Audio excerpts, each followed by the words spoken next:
Hello, everyone. Welcome to this episode of the Gin and Tonic.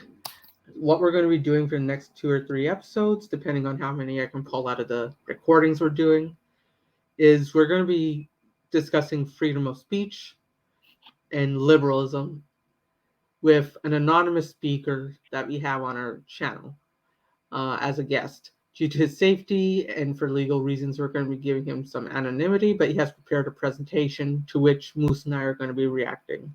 And so I can edit his voice modulations and such for complete anonymity.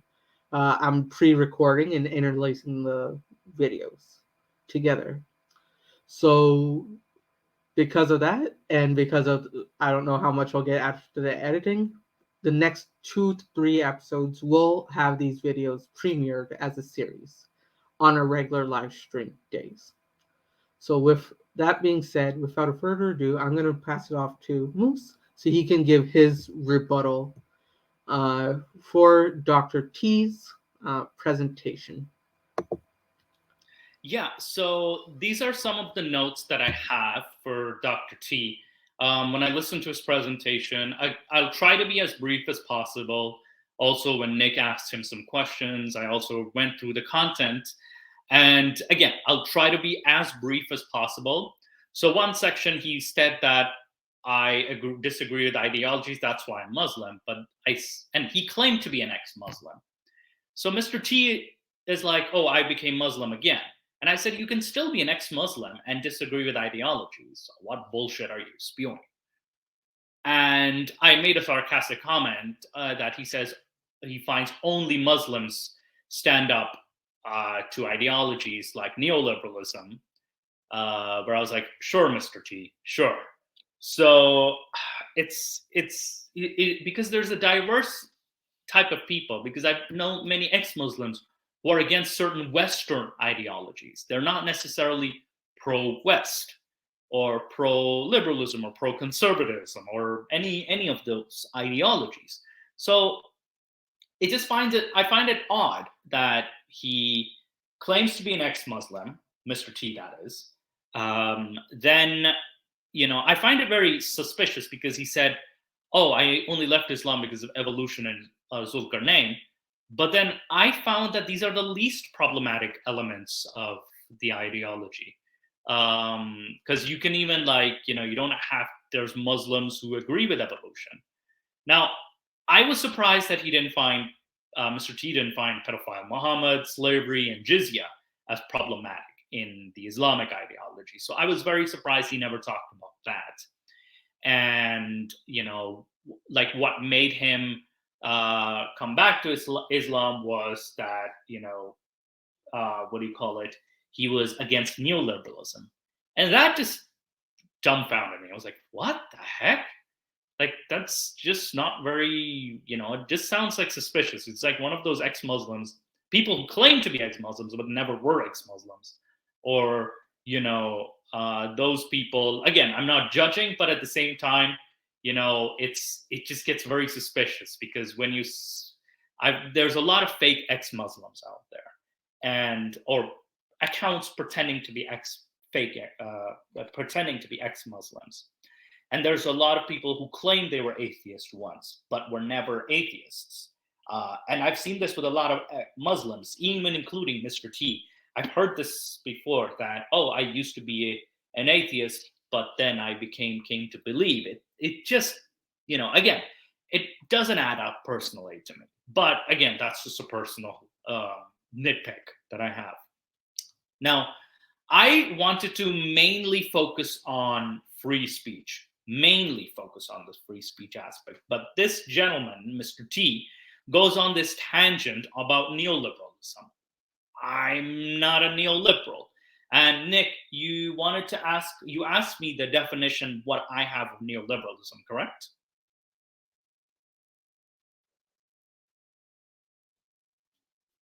Nick? Okay, I can continue.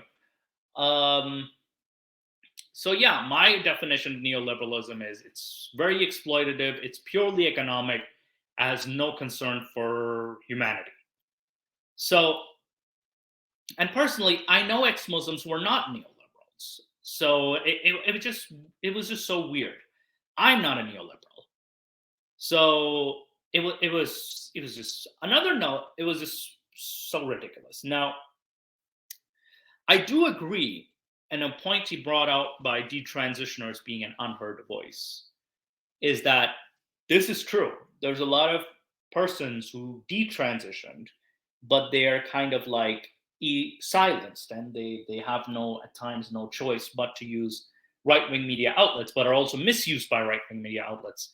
Kind of similar to ex Muslims for at one time, like I would say even to an extent, kind of similar, but you know I do agree that their issues are not brought up as much, or they're not, you know, um, they're kind of sidelined by the community, like the trans, the LGBTQ plus community. And I'm being a member of said community, do agree this is an issue. Um, I also think that he simplifies the issues of neoliberals as a threat to Western society, because what I've found is that secular society does also fall victim to Muslim pressure, and it just does not fall into the pressure and offend other cultures. So there have been stories of ex-hijabis that are, you barely can't find them, or women who take off their hijab and the abuse they face. There's a story of grooming gangs, ex-Muslims themselves. And then the Western system doesn't necessarily help out of fear of offending Muslims. So, yet he claims that Muslims are standing up to it. It's more like they apply pressure to the Western society based off of convenience or. Would you say the pressure they put is the same as what the Christians or the Catholic school board would also put? Very similar, actually. I would find this as very similar, trying to influence the system. So it's very similar, at least in my opinion, that is. So there has been, however, because of the guilt of colonialism, or the dark guilt, and also like Ginny said, the orthopraxy nature of the Muslim community, it's sometimes like certain practices also go like, unnoticed, or nobody uh, takes legal action against certain abusive practices. So I also made another note that even ex-Muslims, certain liberals, conservatives find the issue of puberty blockers an issue. Again, this was a separate issue, but I think even some, especially with, I think you and I also discussed this, and I think about gears, steroids, because puberty yes, blockers are a form of steroids, it's a and form of here steroids. We did an you entire wouldn't, episode on steroids. and you wouldn't be giving those to children. So anyone, there are doctors. I remember a particular one named Rex Butt, quite ironic name, who was pressuring to give kids puberty blockers. Yes. So I know that this is an actual incident, and those Yes, people and should there's be this jailed and have the vaccination. have the medical license stripped away. Yes, so But you don't because have to, it's not as severe. yeah. No, my point is you don't have to be a Muslim to be acknowledging this issue. Even I know many ex-Muslims like myself acknowledge this issue, and needs to be addressed, especially like given the forced or peer pressure, or the age limit, for example. So, and also these drugs are, the side effects, there's not much known about said side effects. So I do agree that this is an issue. I think he also brought up an issue of like human anatomy of private parts in grade 2. I do agree it's a bit young, but I also learned them in grade 4 and 5, which I didn't even hit puberty as well, which was in Pakistan, surprisingly. Again, surprises you. This is in Pakistan. I learned about anatomy, and I actually learned about sexual intercourse as in the reproduction section. So this. Now, I would like to ask you on this particular topic. Mm-hmm.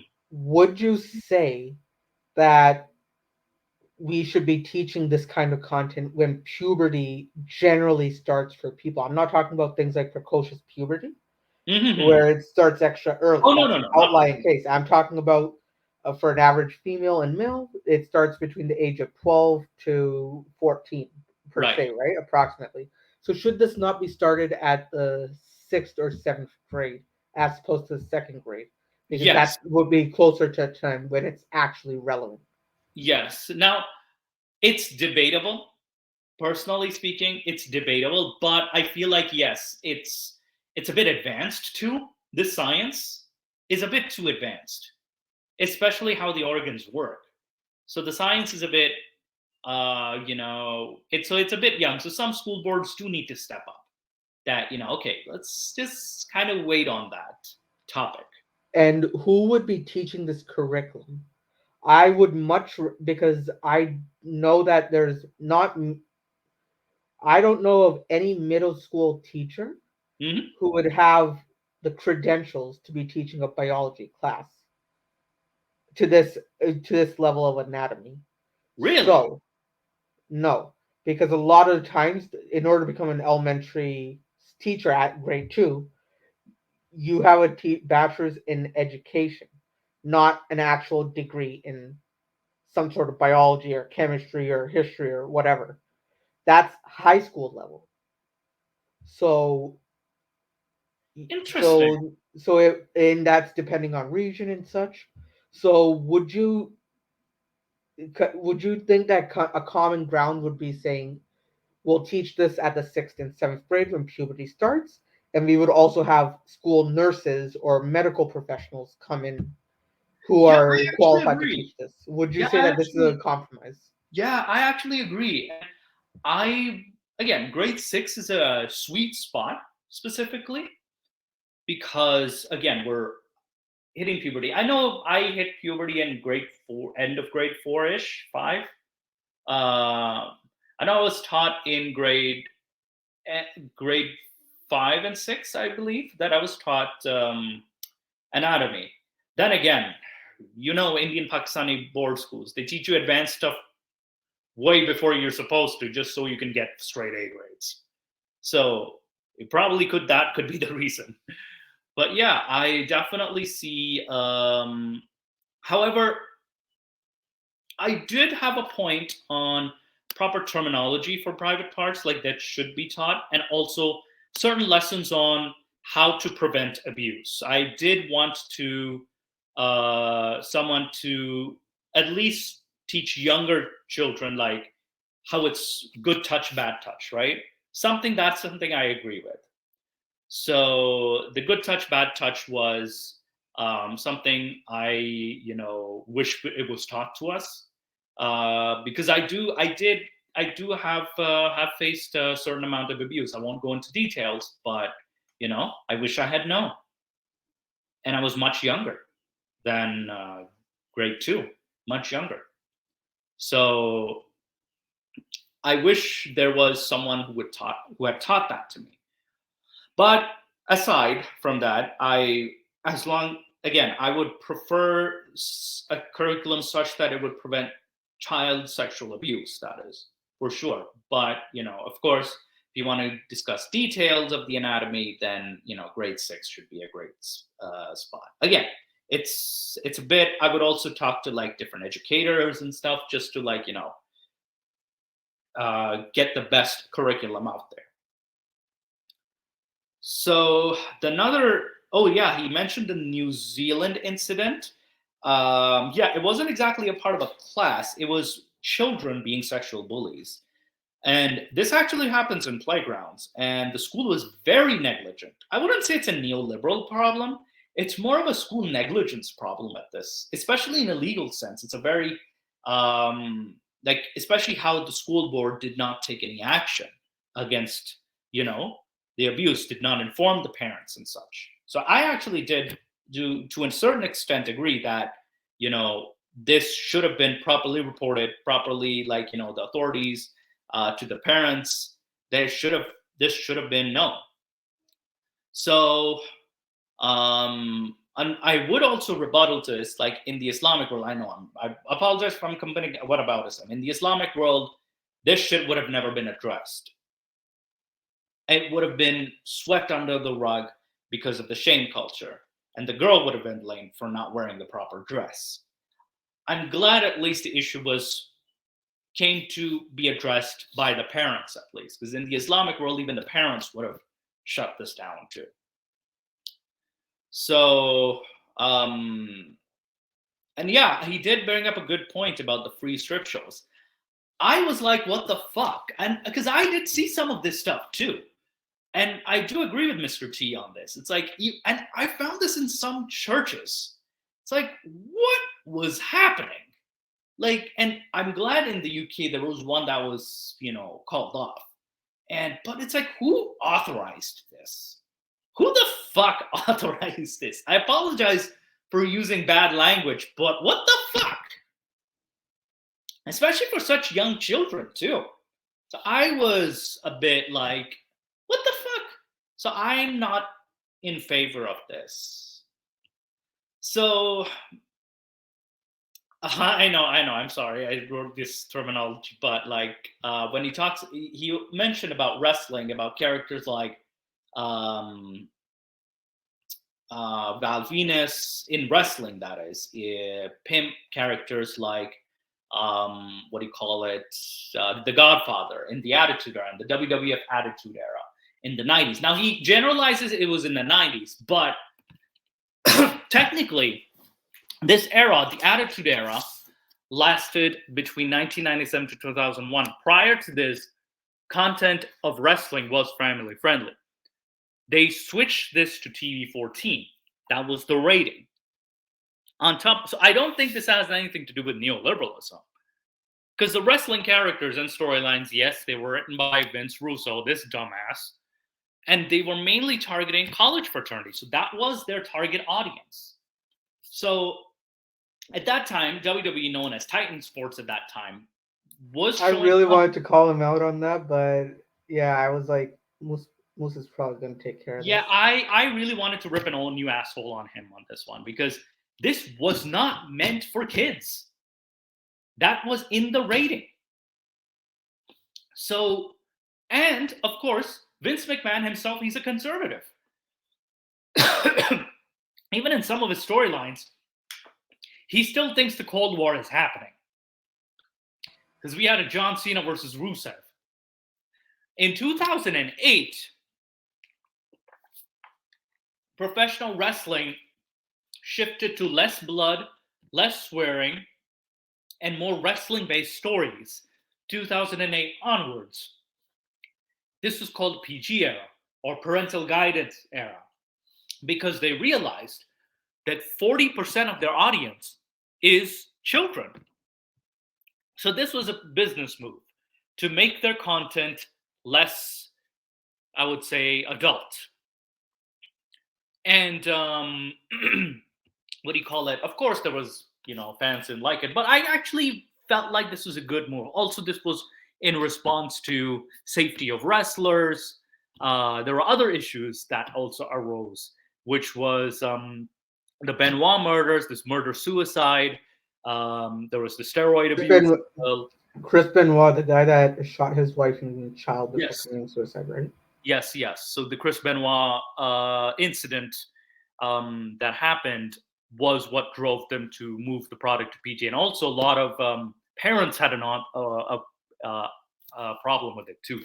So WWE was also forced to change their position and change their content, because up until 2007 there was a lot of adult content, and also women's wrestling wasn't taken seriously as well. It was just women stripping. So I'm glad that they shifted it to more of a wrestling based. It's almost very like what you, as women wrestlers, are now respected as much as UFC fighters, because this is the era we are in. So again, this isn't exactly like, this was not in that era. It was for that time. The nonsense was meant for college fraternities and all college students. That was the target audience. So I was just like, and also, of course, this ties into the cancel culture myth, that, this shit wouldn't air today. Well, he kind of said that liberals or neoliberals would lie, insult, and deny. But I've seen that with Muslims. I've seen that with Christians. I've seen that with nationalists. I've seen that with Democrats. I've seen that with Republicans. I've seen that with RSS. I've seen that with different organizations. So it's pretty much human nature when caught and when you're trying to defend the indefensible. So this is what do you call it? I kind of wanted to call him out on that too.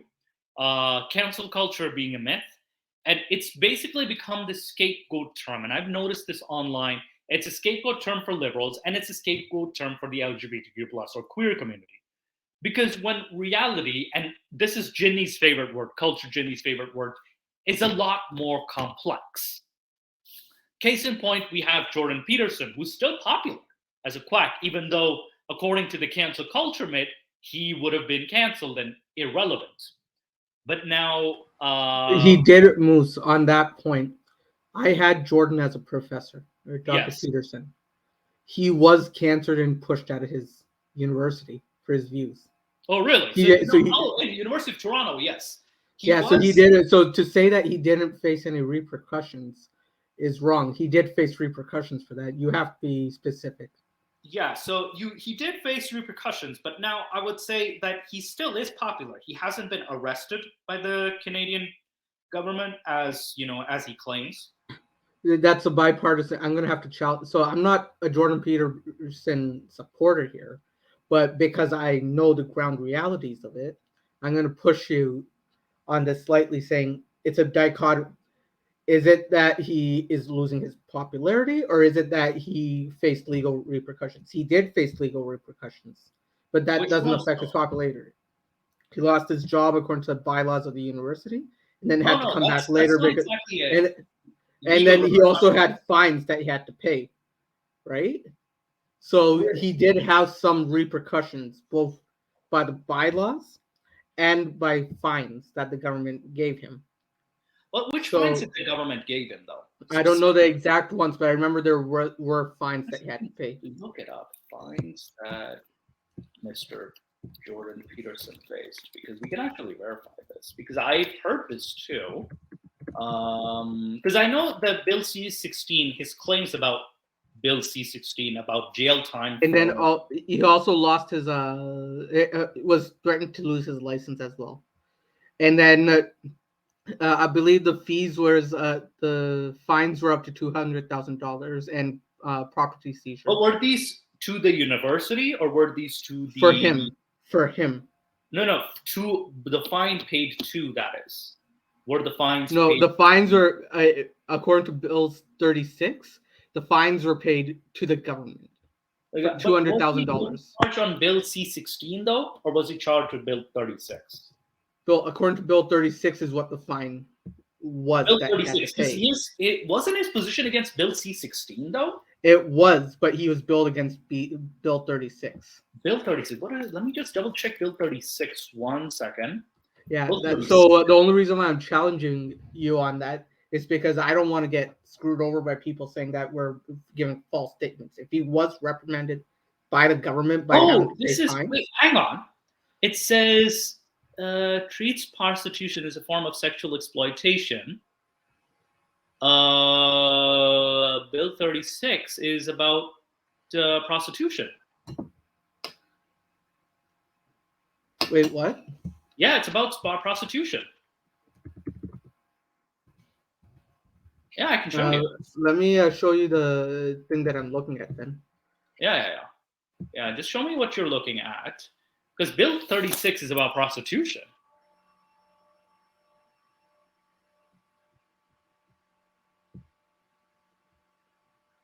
Oh, never mind. That was just my dyslexia happening.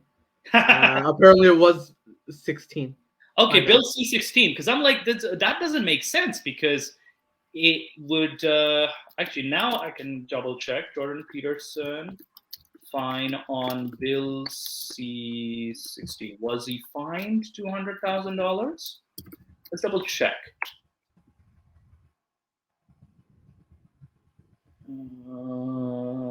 There's a CBC article on Bill C-16 of Rock Senator Bill. There's more articles about him, but there's no what do you call it? T pronoun debate, real thesis lost into.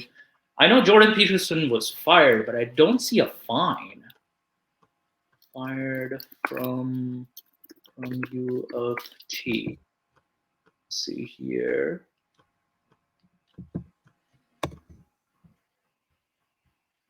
Oh, he in the fall of 2021. It's from January 23rd, 2022, because he made these statements in 2016. Yeah, when I was still at U of T. But now it says controversial professor Jordan Peterson retires from a tenured position at U of T. So he retired from U of T, but he retained a tenured position, even though he stopped teaching courses in 2017. So he wasn't exactly fired. Just more pushed out. I would say, yeah. Lecturer, right? What I've noticed with institutions, yeah, actually, you know what? Let me screen share this, because just so that the audience can, like, see that I'm not bullshitting. Yeah, that's a sensitive topic, right? So I want to get it right. Yeah. Let me just share the article. Because I know that, because whether or not, so my main thing is that there were repercussions. Whether you agree or not with his view, to say that he can't voice an opinion or to give him punishment for that opinion is just as insane as having me or you get punished for hosting Gin and Tonic. Oh yeah, but right. So I don't. So the thing is, I don't want the guy to be punished in any manner. In the way that I don't want you to be punished for what you say about Gin and Tonic. Oh yeah, like he does have the. So the right you understand that point, right? That's where my defense of him comes from. Not that I'm supporting him, but I'm supporting his freedom of expression, because his freedom of expression is as valuable as mine. And also, you and I, we also, as critics of him, we also have the right to call him out on this. But I wouldn't necessarily. Oh, I can call him out. You and I can call him out all you want. That's why we're doing this. But you and I don't have the. No one has the. No one has the right to actually punish him. Yeah, by making him lose his job or whatever. Yeah, he shouldn't face jail time, and that shouldn't be the reason that he's fired, because actually that could be wrongful dismissal on its own. So it says here that he announced that he was a no longer tenured professor. By 2017, he had stopped teaching courses but retained a tenured position. So he was already tenured. I think he was still getting a salary, but I think it was the university staff managers probably like, yeah, you should kind of take a step back, So this was as of 2022, January 23rd, 2022. So I wouldn't say he was fired for it, but more like, what do you call it? Like you said, is fizzled out, but it's not exactly drastic. Peterson has become famous media figure for his conservative. He made a number of high profile, and he actually did get very popular because of this too. So it was a bit of a give or take with this guy. Holds the rank of professor varsity. He was against political correctness. He alleged that the bill curbed free speech because it forced people to use certain pronouns against their will. For example, they for transgender. So he continually denounced the bill for months in television. So he did have that right. So I wouldn't say he faced immediate. Now, student groups spoke out against hundreds signing an open call on UFT to fire him. So members of the university administration sent a letter asking that he respect the pronouns and urged him to stop speaking on the topic on the grounds that someone is using incorrect pronouns is a form of discrimination. At that time, Peter was critical of the letter, describing it as an attempt to silence him. Now, protests were held in the university, both in support and against, including the UFT rally for free speech. Reports and multiple threats against trans and non-binary students followed the protests. So this is a very complicated issue, if you think about it. Called out university for supporting enabling who are causing harm to trans people. Again, he was accused. He said anti-Peterson protests aimed to call out. Debates were also held on campus on the subject of free speech. And also, but among other reasons, was unable to reconcile with this appalling ideology of, I weirdly like how he's used appalling ideology of diversity. But these facts rendered my job morally untenable. The white graduate who are face a negligible chance of getting research due to also rallied against other equity initiatives in response. And then, of course, there's criticism and frequently criticized and read lightly. So, yeah, I use Mr. Peterson as an example. I think Peterson, yeah, of course, there's some people who claim that he should have retired sooner. But yeah, overall, he wasn't immediately fired, though. And there's no like indication of him getting a fine, whether on Bill C-16 or Bill C-36. So I feel like that could have been a rumor. Or it could have been or it could be just confidential information that I don't know what it was between him and the university. Nick, you there? You have any other response or question?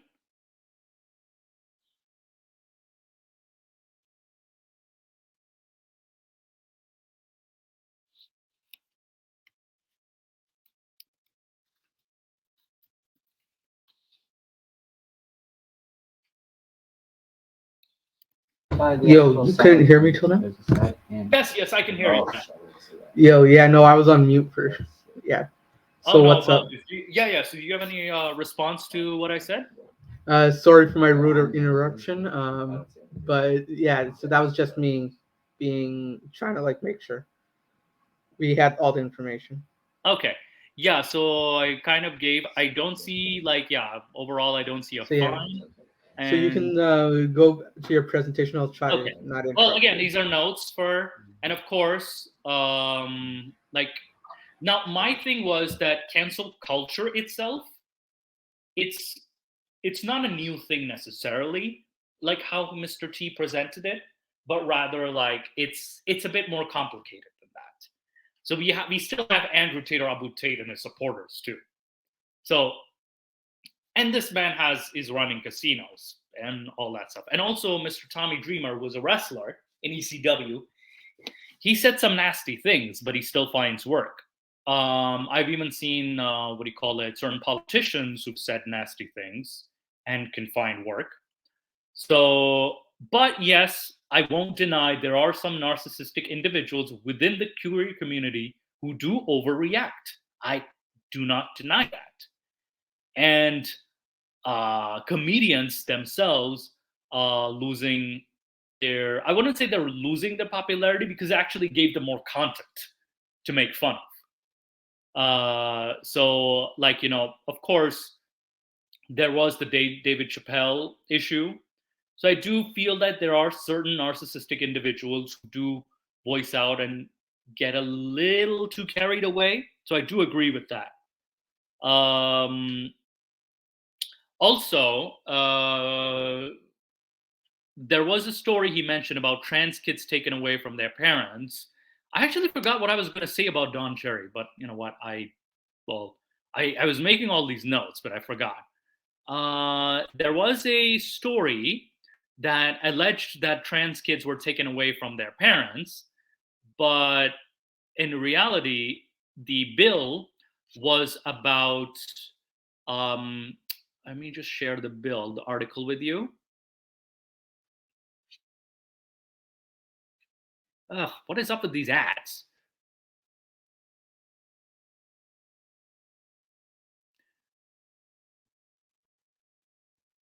So this was about the what do you call the Washington law was actually about minor seeking gender affirming care will be protected from intervention of estranged parents under a measure Governor Jay Inslee signed in law on Tuesday.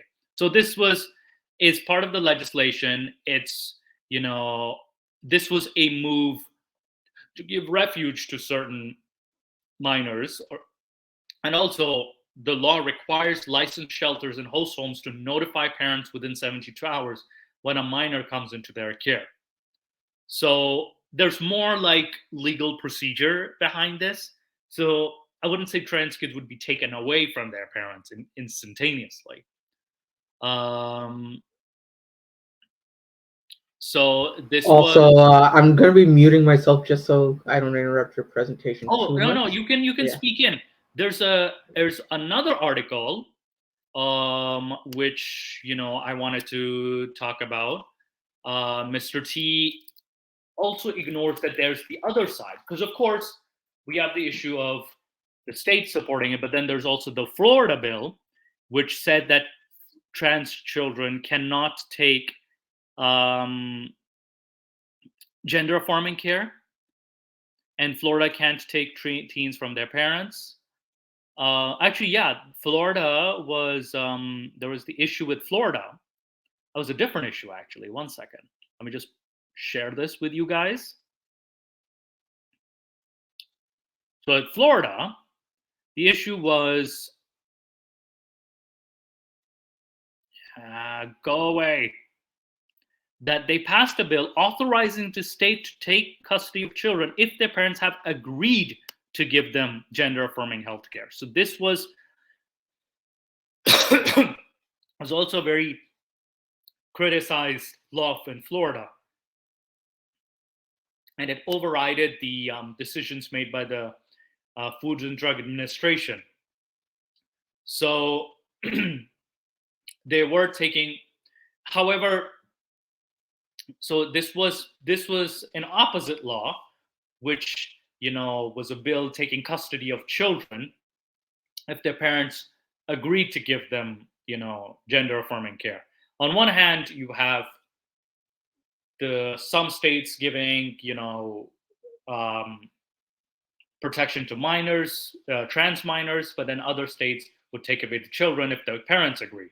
So it's a bit weird with the United States, the different states that is. And that's what I feel like Mr. T was completely ignoring that side of the story too. So it's a bit of a mess. So, and I also brought up that in the Islamic world, children were taken away from families in the Ottoman Empire to be janissaries. There have been children taken away to become slaves. There were ISIS child soldiers, child brides, and children being sold too. So this was something in the Islamic world that that alternative isn't the greatest either. So there's another, on one of his presentations, he alleged that the father was arrested because he wasn't affirming the child's gender transition. However, he was actually charged, and I actually will, this is the article from the National Post, that he was charged in contempt of court while the proceedings were happening.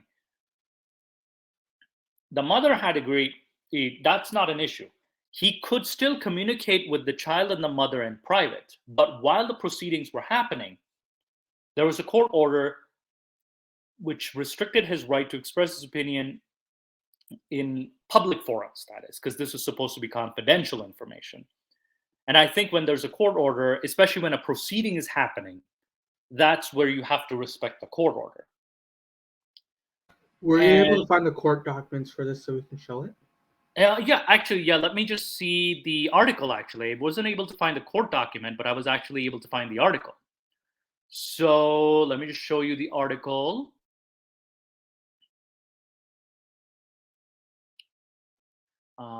This was posted on the National Post. I wasn't able to find it on. Where did this go? What the heck? What the heck, Nick? What the heck, Nick? Oh man. All right, let me just try again. Let's try again to see if this works. Where are you? Hang on, let me just try another link.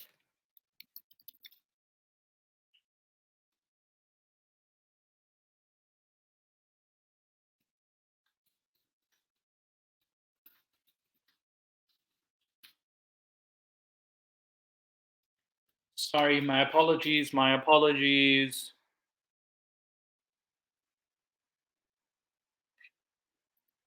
Let's try this again.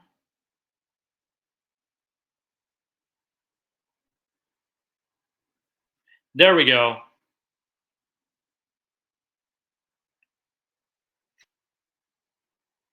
Okay, and there's a few articles as well.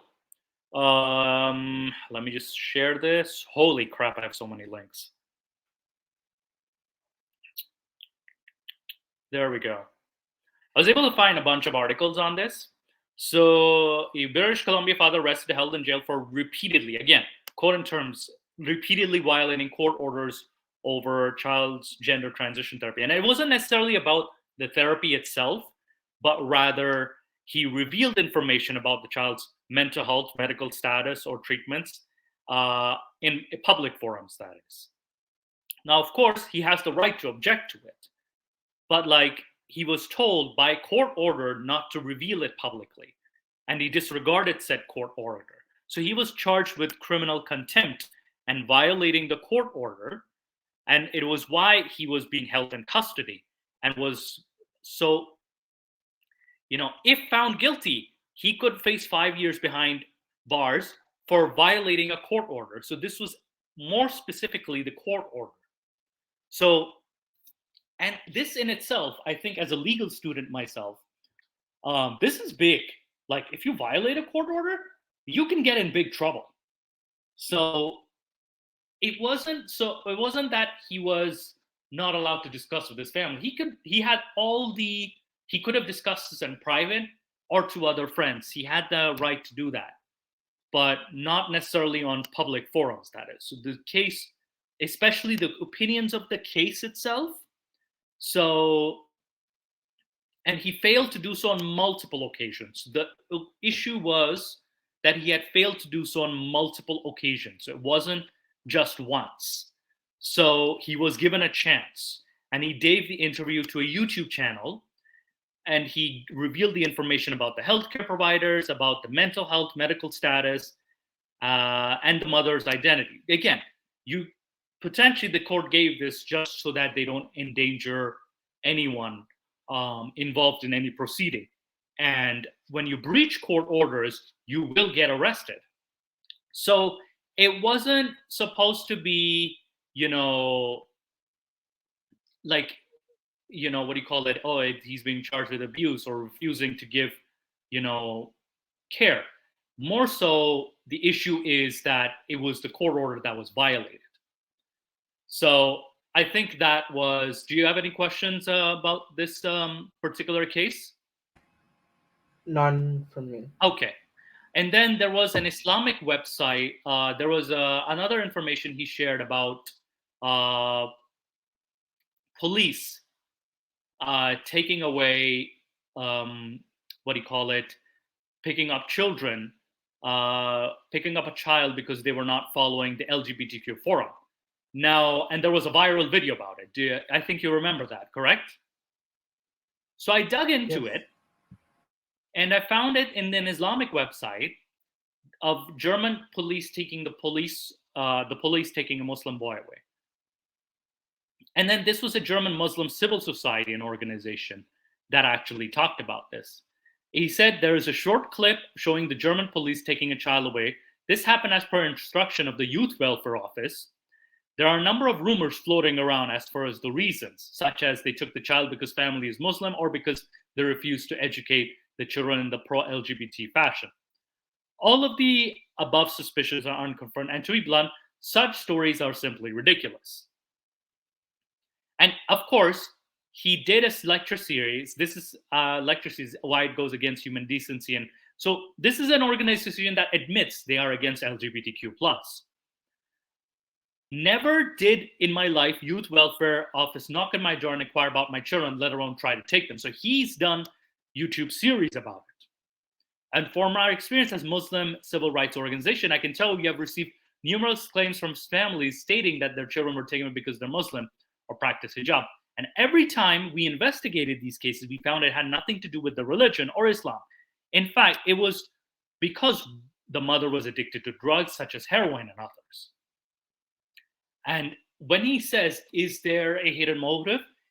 The Muslim organization says, unfortunately, it is a widespread, and at least here in Germany, that Muslims immediately assume a hidden agenda is against their religion as soon as the authorities take legal action against them. One of my close friends, who's also a public speaker in Germany, used to interpret for the Youth Welfare Office. He saw a number of cases where Muslim families were involved, also where children were taken away. None of these had to do with religion, but rather with a family living in a complete mess where no sane person would want a child to grow up. This was his observation. And just to put things into perspective, clear cases of German laws and government action against Islam, the following are taking place in Germany, and we are well aware of it. So, banning women with the niqab from driving, and of course, there are hijab bans on teachers, which has been overruled.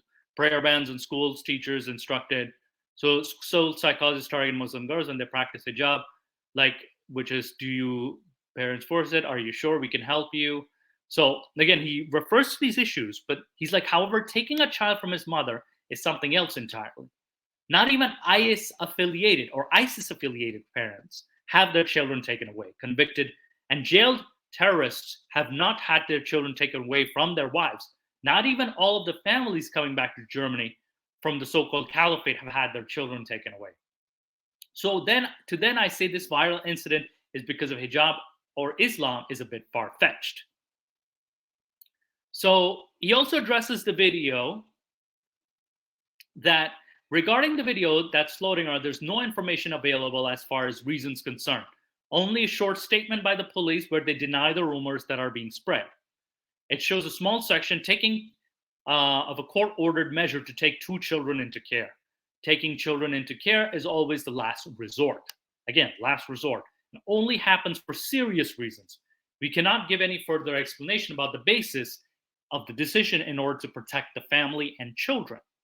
And the legal reasons are private and would never be published by Youth Welfare Public Office or the police, simply because they are exactly that, a private matter. A family could make a public statement in which they read the letter that they got from the authorities, but so far they haven't. So there is hardly anything we can specifically say about the case. Of course, he talks about the painful nonsense. Laws bar the state from interfering in parents' right to educate if they see fit. In general, it's very difficult to take a child out of their family, especially in Germany.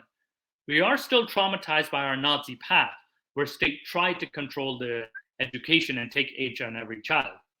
If the youth welfare organization decides to remove a child from their, it is a long process with several letters and visits to the family, suggestions on how to improve, offering psychologists, etc. It's a lengthy process. Before they can even go to court, they present their case and ask for their child to be taken away. At this point, the court will ask the family for their statement as well as other relevant parties. In general, this is how it works. I seriously doubt this had anything whatsoever to do with Islam, hijab, or anti-LGBT education, whatever is circulating on the internet. So, Mr. T, like I said, just don't read everything on the internet as true. And it's also extremely hard to draw a conclusion. Regarding this, there are only one thing that stands out, and it's seemingly exaggerated force that the police used to take the child. The child was screaming in panic, and operation looked somewhat excessive. My wife couldn't watch it. But again, this is a short clip. We don't know what happened before, how long the officers tried to talk to the family and to the child, and how the family reacted. As I said, the police do not simply knock on your door out of the blue. There must have been long back and forth in this scenario. So, we just don't know. He's like, we don't know. So this Muslim website does say that we don't know, but we can say in confidence there's no solid information available. And the only thing which is guaranteed is the emotions of Muslims running wild and reaching boiling point when it's the police against a sister in hijab. They're certainly good on one hand. However, on the other hand, it leads to unjust accusations and more often than not actions that cause more problems than they solve. We will not be making a public statement as there is no background information. So he advises Muslims to be careful regarding internet rumors. And I also said in my notes as well, too. I also add something, which is, let me just open it. So many tabs. So I also see that he got the article from Press TV. Let me tell you about Press TV. It's a very pro-conservative Iranian propaganda channel, and it's very anti-West propaganda. So, what do you call it? It's not a very good source. Now, Mr. T also brought out the issue of the rainbow flag being the bigger American flag as an issue. I was like, how's that a bad thing? And also, where specifically? And also, he talks about a charter school in Newark, which it's like a non-issue, like especially when you're if you refuse to fill out your pronoun, or refrain from identifying, you can't do the application. But it seems to be either a non-issue or a software issue, and you can actually talk to them that you want to refrain. And there usually is in many applications, school applications I've done, there's always an option of you refrain from identifying. So there's always that option.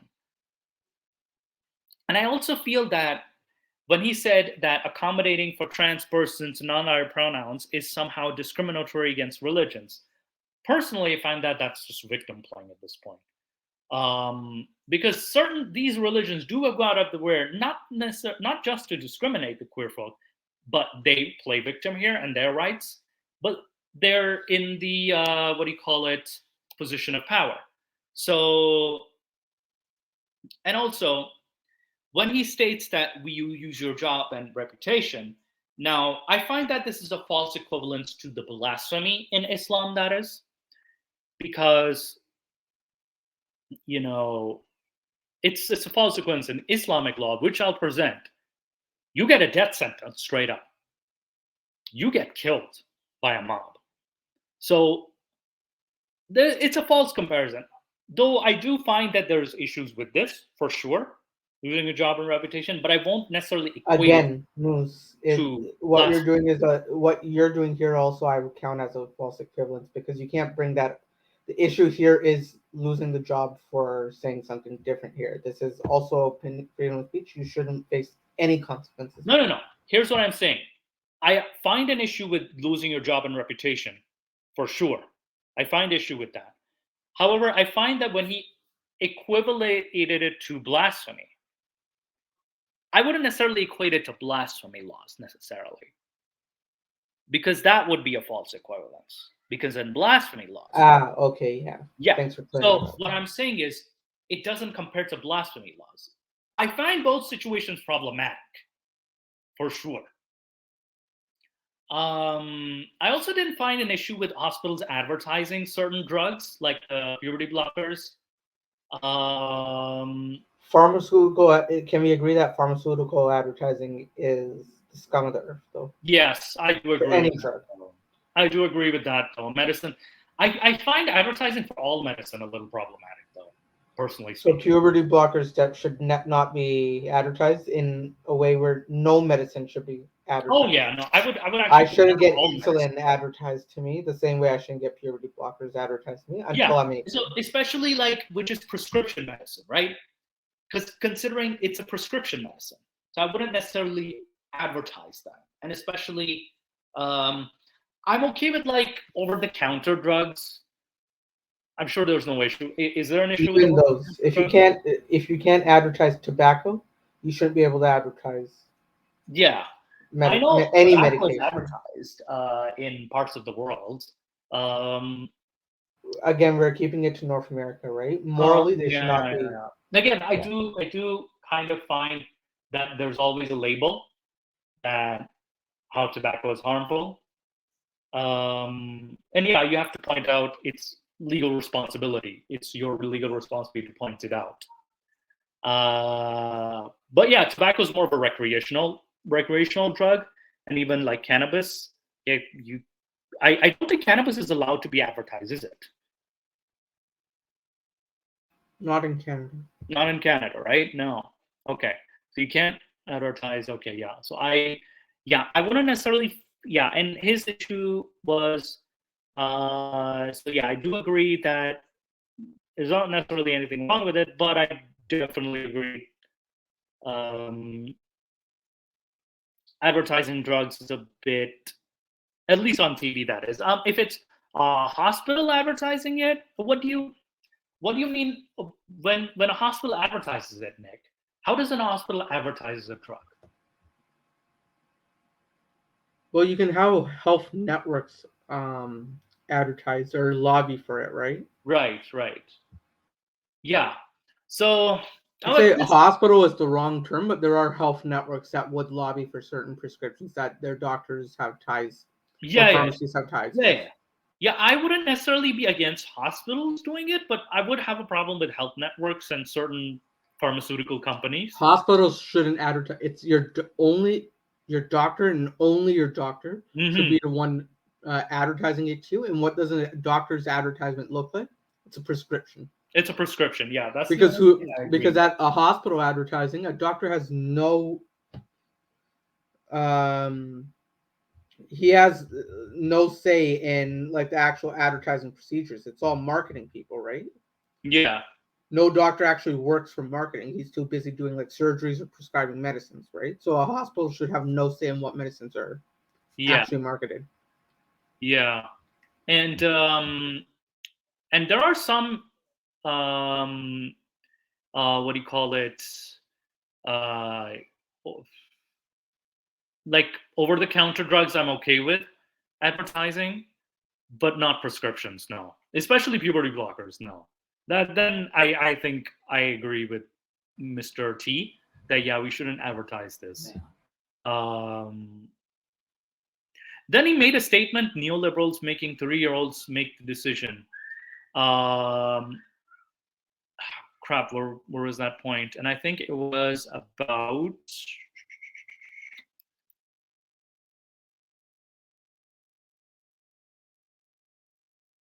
Where was this? Let's double check because this is a note too, right? Oh yeah, I disagree with adult shows for sure. This is what I disagree with. All right.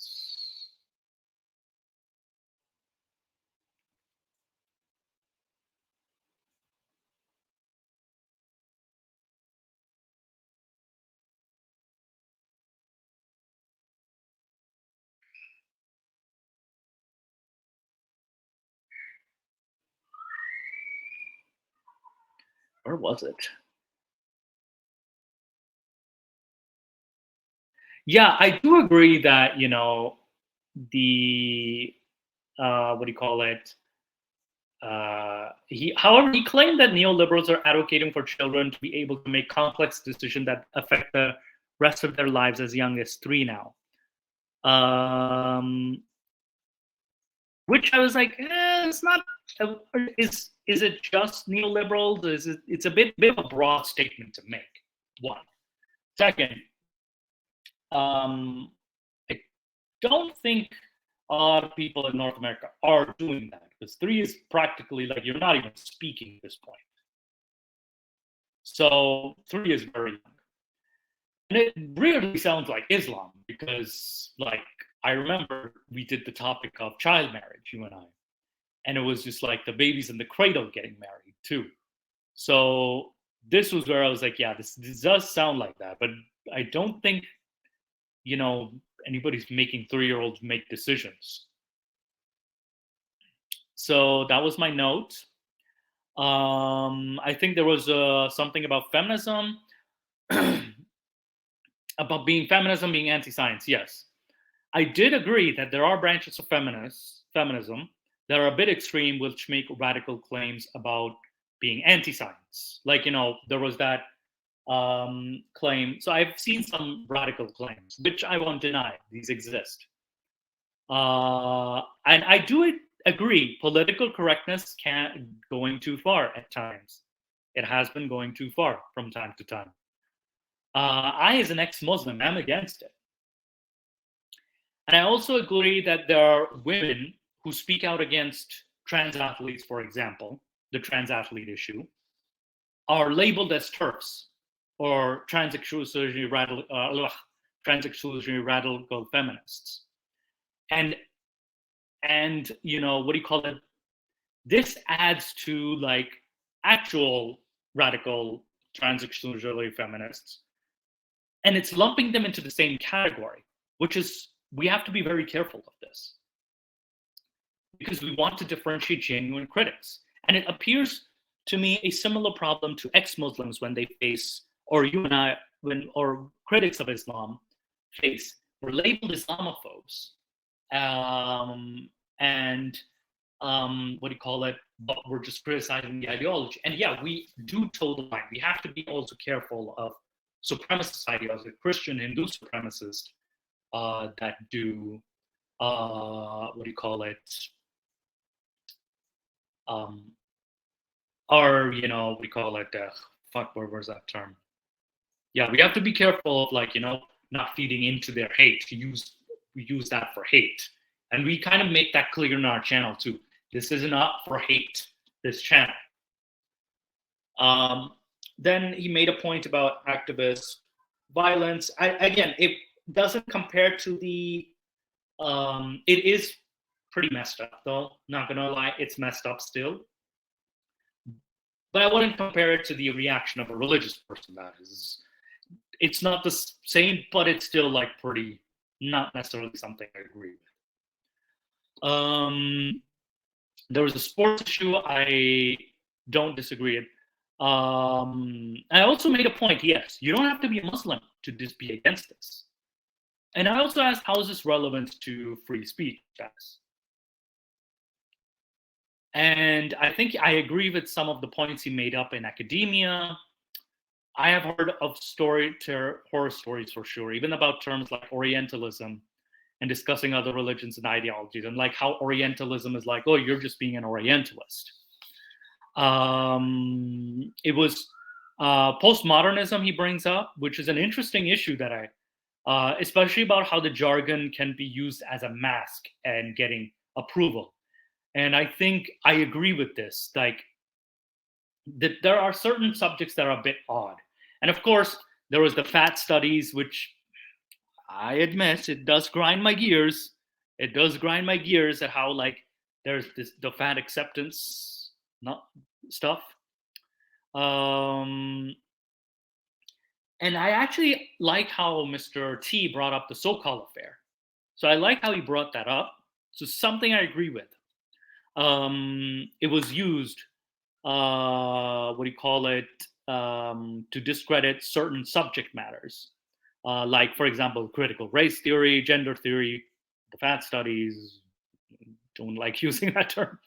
However, I did find that it has been used, especially by, you know, flat earthers, religious, to deny science completely.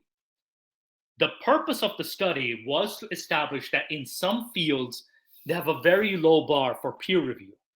However, not all fields, like the hard sciences, have time for nonsense. Like physics does not have the time for nonsense. Or mathematics does not have the time for nonsense.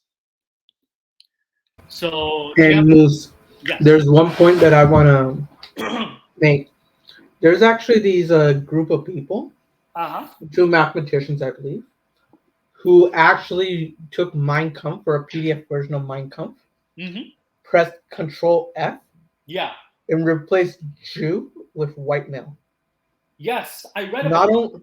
Not only did it get like peer reviewed or passed the peer review, it got like the best research article ever written, or whatever kind of article they give in like humanities or whatever. What would you say to that? Yeah, and that's such a, you know, it goes to show like certain. And what subject was this? This was in the humanities, and then they did discussion on rape culture and dogs, and they apparently interviewed dogs about how like dogs should start using consent before raw dogging each other in the park. I read about that. It was such a ridiculous study, and it was using a lot of jargon, correct? Like, it was using a lot of these big words. It's not fucking jargon. They replaced Jew with white male in Mein Kampf. Oh man. Oh man. They talked about eradication is not jargon. Man. Oh man. Oh, so bad. And especially, I agree in this regard. You agree with eradication of white males? No, boy. No, boy. I agree with how low the bar is and how like they just legit control F replace it is so messed up in the in those studies that they published, and this got like an approval.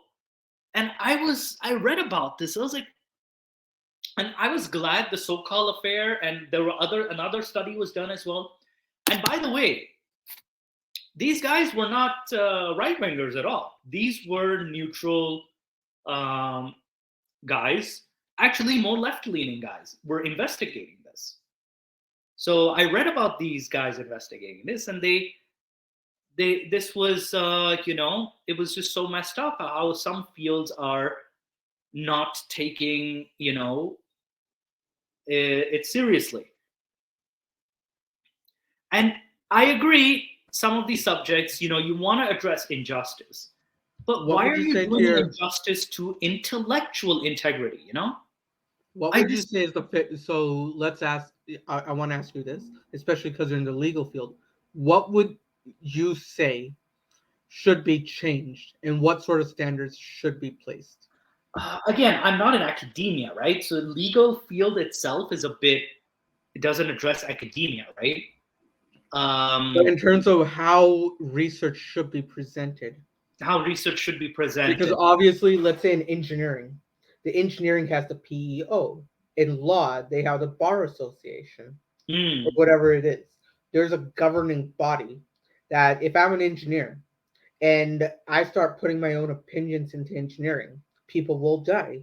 Hence the engineering standard, and I have to write my ethics exam and everything. And then same thing for accounting, same thing for law, same thing for medicine. Yes, There, yeah. so you can't bring if you're a doctor, your personal opinions mean squat. You have to help every patient, whether he's a terrorist or a nice child.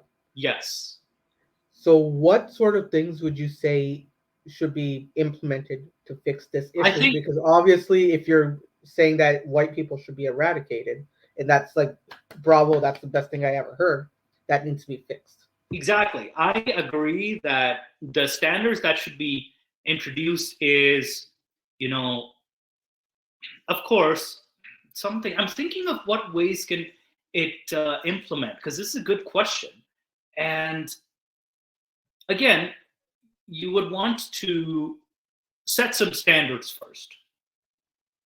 No discrimination, like a very huge no discrimination policy, even against, like, no attacking a particular person or race, even include white person or race of majority as well, too, unless it's based on historical context, on historical.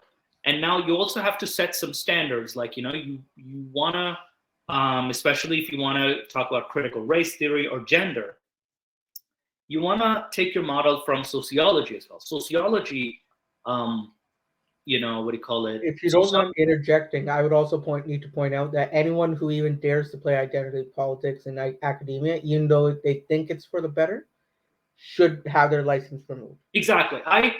It should not have a Fact room shouldn't be for determined. identity politics, any religion, any particular ideology, for example, or anything.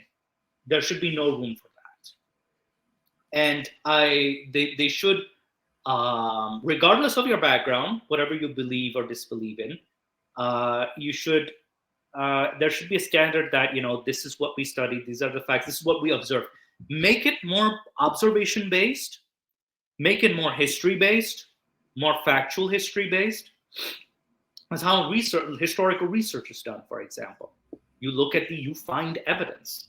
The So reason make why I it say so the reason why I evidence. brought up like removing your license is if you're a doctor and you say I refuse to treat a patient or I refuse to conduct medical study because a person is if you're a black doctor and say, oh, I refuse to treat this patient or I refuse to do medical research on this patient because this person's white, or if vice versa or whatever, that Yes, doctor would lose their license immediately because exactly. they're in academia. So that's why I say, but that standard isn't implied to, and so though you're in medicine, this doesn't just go to like surgery or whatever, this goes to academia as well. If you're an MD Mm. doing research, you still lose your license for and applying your bias to research. Why and is that same standard not applied to humanities? and that's what mind boggles me too, and especially subjects like because personally I feel a lot of particular types of persons have hijacked said fields. Also, there's no standard, or there's just we have to introduce more standards and more rigorous standards, that is. And because I've seen like many bogus studies, um, which even are allegedly, again, allegedly, I've seen many bogus studies used by, what do you call it, progressives, by conservatives, by anti-vaxxers, by Islamists, um, by Christians, by Muslims. And, I've even seen a study that was done in Saudi Arabia and was promoted in the West, by the way, that it was, I think I showed you the study. It was about the benefits of camel urine. So it's like, we need to set a higher bar in academia, especially. Let's just limit the publishing of studies. Like there should be certain limitations of not only number of studies, but what kind of study, like what standards. It has to meet certain standards. We need to increase that standard, especially in the humanities for sure. And also, we also have to, put a stop to like, it's almost flirting with junk science. And I think in the field of law, um, identity politics is almost equivalent to junk science. Um, it's just not, taken seriously, or it's not good evidence if you submit that as evidence. Um, so yeah, these fields need to be a bit, up their game.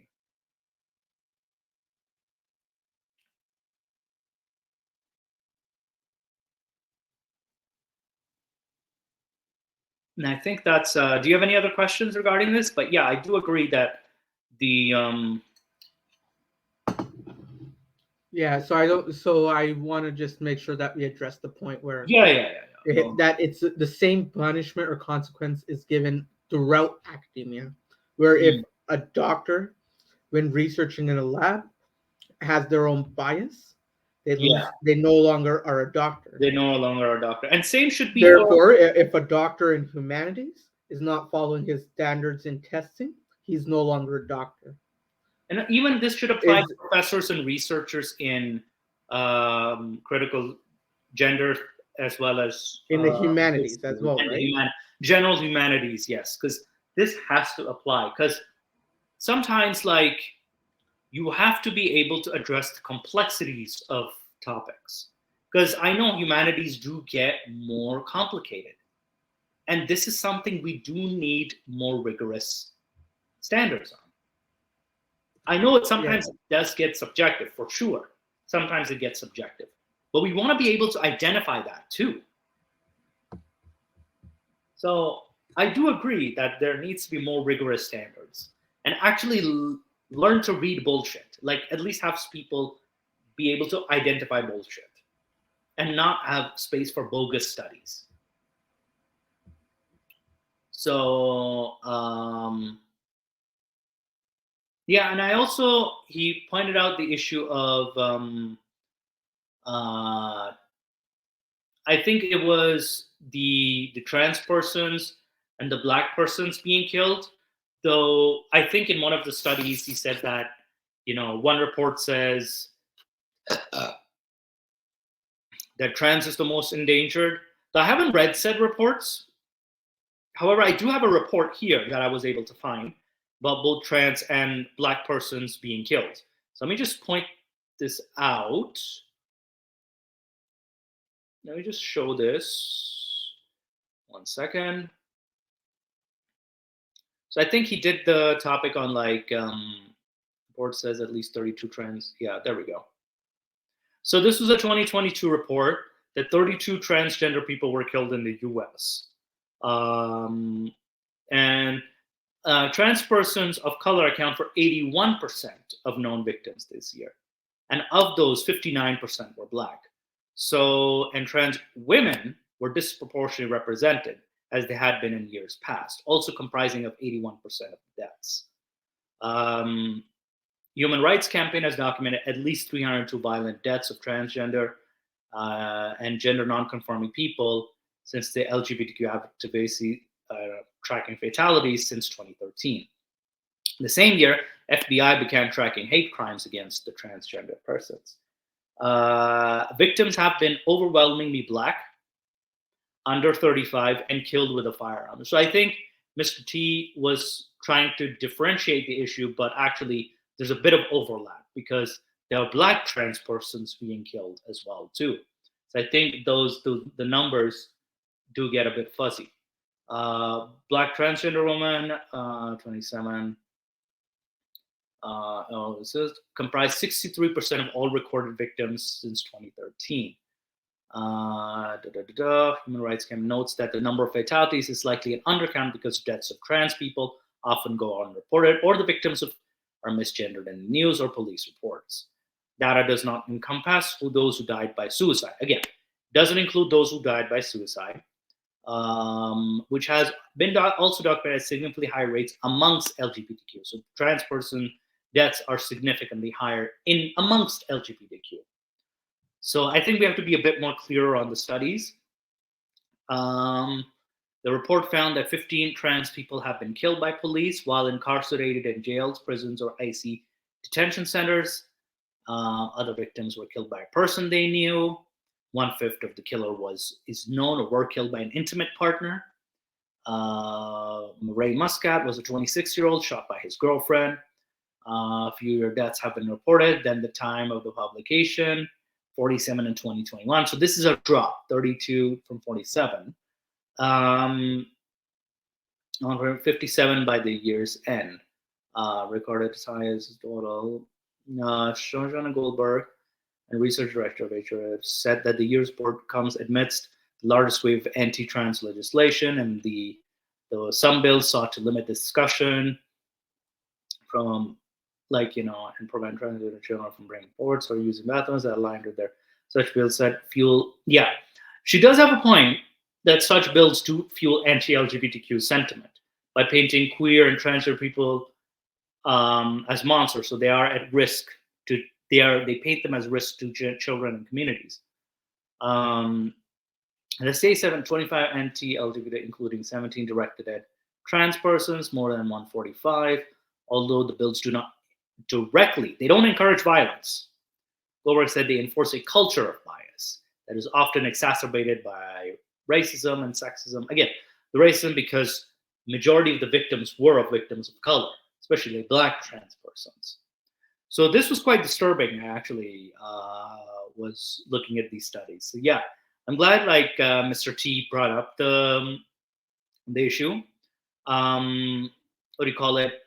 I also personally find that there are different reports for sure. What do you call it? So this is just a response to Mr. Farouz's figures. Again, what was I? Then there was the issue of removing LGBTQ scenes from movies. He claimed that this was an agenda, that the country does remove the scene, but that there's no removal of LGBTQ scenes, yet straight scenes are removed. In Pakistan, actually, in Muslim countries, they are removed. LGBTQ scenes have been removed constantly. And even straight intimacy has been,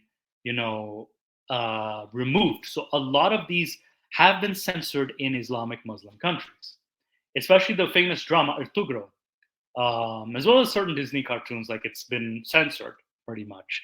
They are available in the DVDs, or they don't censor it from there, but they do censor it when they're displaying them on channels and they're displaying them on what do you want to call it, cinema. So there is restriction. So I don't know what Mr. T was talking about. There is a lot of restriction on certain scenes that you can't show. Even Buzz Lightyear was an issue too. So then there was Mr. T. I was like, Dr. T, what are you doing? Especially when he made the subliminal Disney messaging. It's been debunked so many times. Many have said there was what do you call it? I've even heard claims that Kogu from Lion King 2 was Dajjal. It's stupid. People have come up with many things, and of course, some people say the SEX, SFX. There's the difference, but when you actually really look at it, it's not exactly there. You really have to tilt your head a certain way. And also with one of the posters too, with the Tangled poster, like you have to go really out of your way to see that. So it's been done to death. There's been like all kinds of conspiracy theories about it. And I read somewhere that many of the animators in the past, especially, would pull pranks like this on each other. And this has been done in wrestling too, apparently. We've done these sort of pranks as well too. Or inserting like, adult jokes. So this was the priest boner was his knees. That was his knees, and was also an animation glitch too. The Lion King logo is not a woman's butt. Can we stop painting a woman's butt on this? And the topless lady. What the hell was up with that topless lady? Yeah, it was most likely a prank snuck into that film, especially just at the time of production. Because some animators also try to screw around with other projects, because there was a lot of politics with Hollywood, and especially with filmmaking. So there have been attempts to sneak in stuff, especially in animation and editing too. I'm surprised that Mr. T did not see the scene from Hunchback of Notre Dame with the Hellfire sequence. That was a reference to Frollo's desire. This was more overt, but the film was seen as very controversial. It was the darkest film that they had ever done because Frollo was repressing his sexual desires for Esmeralda. And he did represent a lot of religious bigots, terrorists, and leaders. Like, he did have the same mindset. And he did kill innocent people in that. And they did almost hint at a torture scene as well, too. So it did have some dark imagery in that film. And it was because it's based off of a Victor Hugo novel, The Hunchback of Notre Dame. Man, they had to sanitize that a lot in that film. And even then, they still kept some of the dark elements. So, and also Mr. T makes a reference to Pinocchio scene where the boys are taken to Pleasure Island. It's not a sexual reference at all. It was in the original novel. The boys did turn into donkeys, and they were sold off to a circus or to landmines. Even Pinocchio turns into a donkey. And this was done by the villain of a story. It was addressing the trafficking and how you shouldn't trust strangers. It was addressing the human trafficking. The anal beads, I got that, no, they're part of a necklace. It was just a tail, part of a necklace. Dirty-minded idiots. And I also know that there's some adult humor that's snuck into kids' stories. The fact that, the 84 genders, as from LGBTQ plus person myself, I find the 84 genders is nonsense. It's a very widely circulated rumor. What I say is gender is a social construct, but it's not the same as biological sex. I identify biological sex as very different. It's just two biological sexes. End of story. So what would you say to athletes in terms of gender? Well, I agree that biological sex is more considered there in athletics. Because, let me explain that for further. Let's say you spend 25 years as a male with the higher bone density, Mm-hmm. and then you transition to female and take estrogen, which preserves bone density. So not only did you grow up with high bone density as a male, but then you're also preserving and solidifying that when you transition. Yes. You're going to be an absolute monster in the ring or whatever sport you're in. In the field of women. Yes. Yeah. So that's just for combat sports and everything. So in sports, this has to, because it's attempted murder. Yeah, and If you knowingly go into a sport, knowing all of this and have this unfair advantage, it's not, it's in combat sports, it's attempted murder, whether it be steroids, gear, or whatever. I wouldn't say murder, but I would say manslaughter. Battery and manslaughter, I think. Yeah, battery, attempted manslaughter, battery. Because again, it's like what do you call it? Um, Endangerment too. You can make a case for that as well.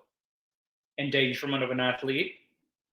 And I don't know if I can articulate it well, but I hope you Mm. understand my point. And if you Yeah. think I need improvement in my articulation in it, if you want to expand on it. Yeah. So for sure, I know. I think I agree with Mr. T on this, that we should have like a separate category, or at least like, with if someone has been biologically male for a long time and transitions to female and hasn't been a female for a long time, will have a unfair advantage, and the females competing in that field will have a disadvantage.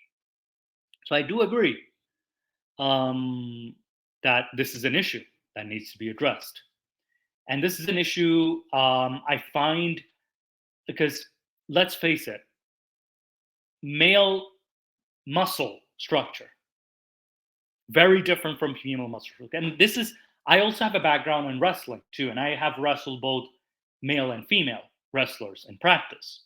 I have indeed noticed a drastic difference when it comes to even the most muscular female athletes I have locked up with. So there is a certain disadvantage that the female athletes do have, which is with the muscles. Of course, when performing push-ups, when performing certain exercises, they won't be able to do, for example, as many repetitions with the same weight, like lifting.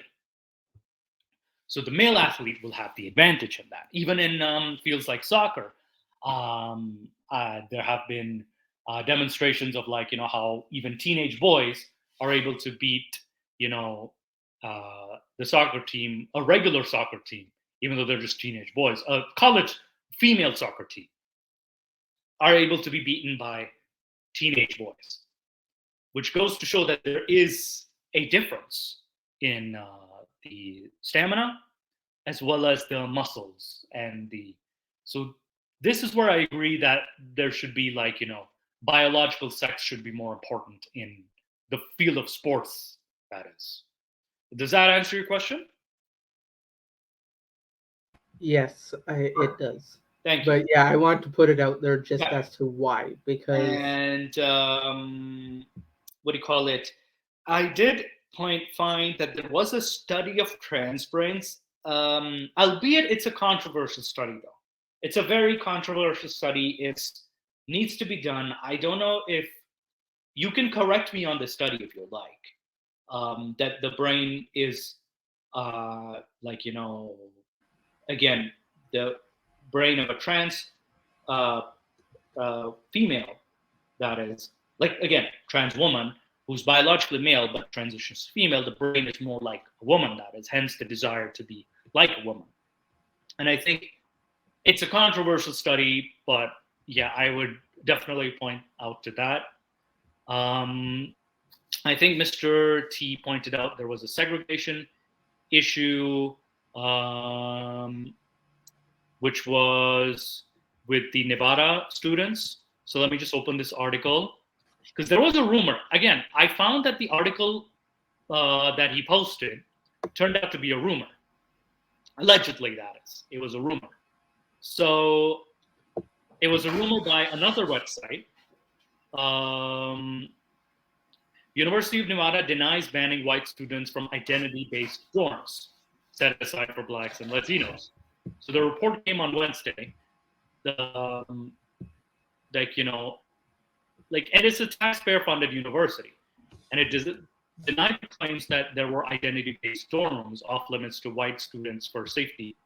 Now, it is alleged that does not permit, it was an allegation by the Young Americas that the white students were not permitted to live with the African, Native American, Latino classmates. But a spokesperson told the Daily Mail that the YAF report was inaccurate and that a university official in charge of dorms misspoke when he was quoted as saying that the living quarters were off limits to white persons. Now, the dorm, the Great Basin, has instituted a so-called lived learning communities, or LLCs. Sorry, I'm just coughing. In these communities, students with shared academic, social, and cultural interests live on the same floor. That's not a cough. That's just Allah punishing you. Now, Allah will punish me more after my presentation.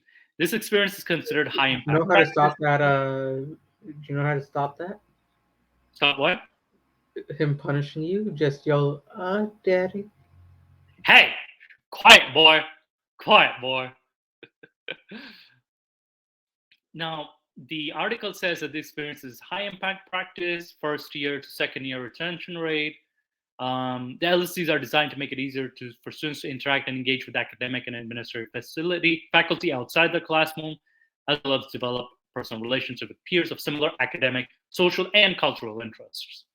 So, lists total of 15 LLCs, most of which are designated according to college students that plan to pursue their major, including the college business. So for these LLCs, they're distinctly four of them are distinctly identity-based: Black scholars, Indigenous, gender, sexuality, and identity, and Latinx. Now, Black scholars and Scholars LLC connects all students and provides a supportive environment to collectively explore Black identity, cultures, and communities, according to the website. Now, LLC will also provide mentoring and networks that are necessary for educational success and empowerment. So the students will have the opportunity to connect with peers who identify as Black faculty and faculty who identify as Black faculty, engage with common Black studies classes, participate in cultural events. And there are other identity-based of the exact same services. So I think there was a bit of a rumor when a reporter for Young America's Foundation tried to get a better understanding of the requirements to gain entry. She was informed that white students could not register. In the identity-based communities, for the safety of participants, it is reported that only students who hold that identity are considered DK, who heads the UNR's office, told YF. But, and the university released a statement claiming that Kennedy misspoke and that whites are free to live together with the minority students in the LLCs. So the lived learning communities are national best practice. So in this article overall, it clarifies that the YAF article was published on Facebook, which caused a big reaction, and yeah, there was a miscommunication. So what do you call it? So there was, but the university did clarify its stance, which is, thankfully, there's no segregation, which is a good thing. For a second, I had a heart attack there. Come on, what's happening? Okay.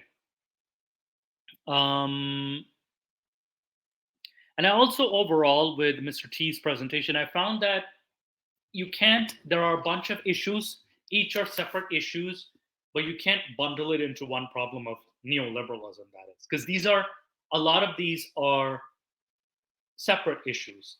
And even ex-Muslims like myself are against each issue separate. It's a bit more complicated than that. So now we are done with the this section. We will now if Nick, you have any questions, please stop me. I will go to my presentation on free speech and what do you call it? Free speech and Islam, that is. So let me just get the presentation.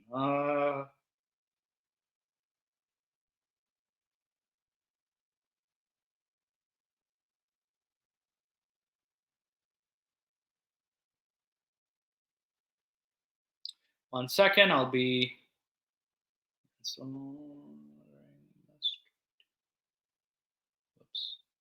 where's the issue?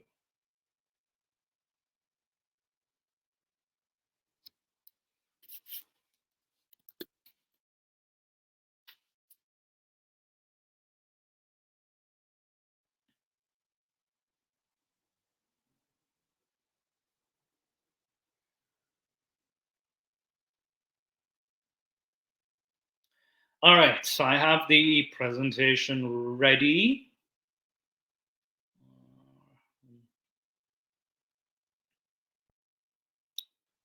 So, all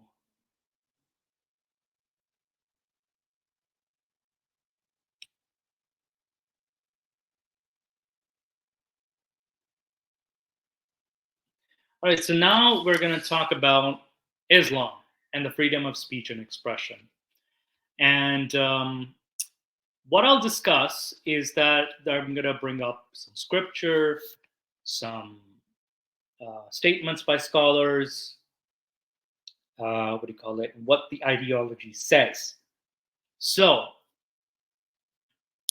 without further ado, now I actually define free speech and freedom of expression. Now, free speech is defined as the freedom of an individual or a community to articulate their opinions without fear of retaliation, censorship, or legal action. Now, freedom of expression is the freedom for us all to express ourselves. It is the right to speak, to be heard, to participate in political, artistic, and social life. And it also includes the right to know, the right to seek, receive, and share information through any media.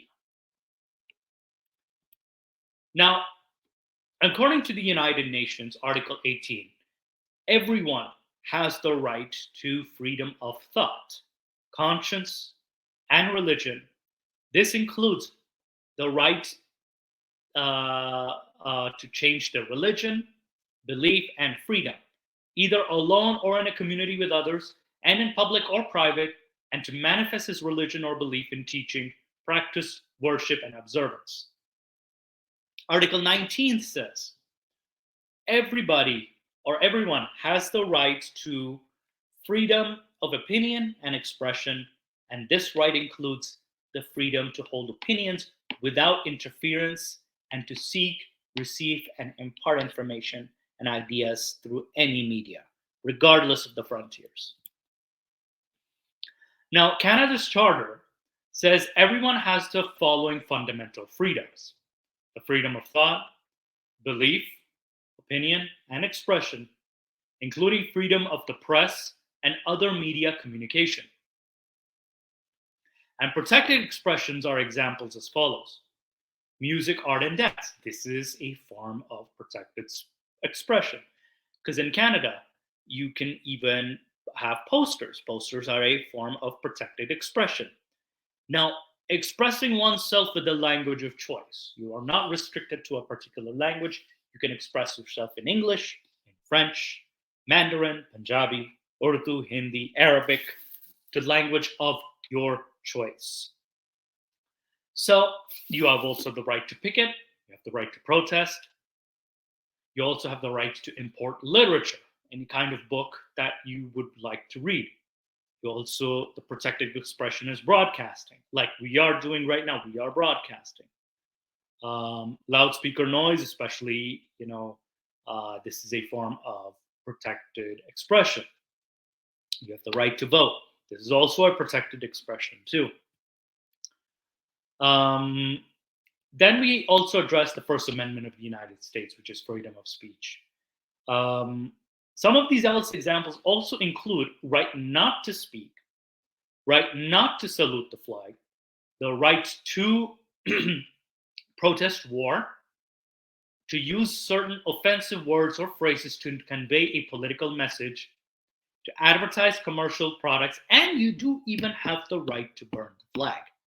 That is protected freedom of speech and expression in the First Amendment of the United States.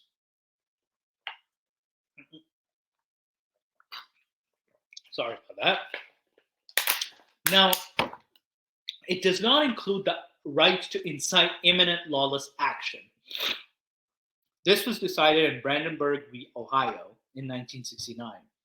And this is also called the Brandenburg test, where you will, if you're inciting imminent lawless action or inciting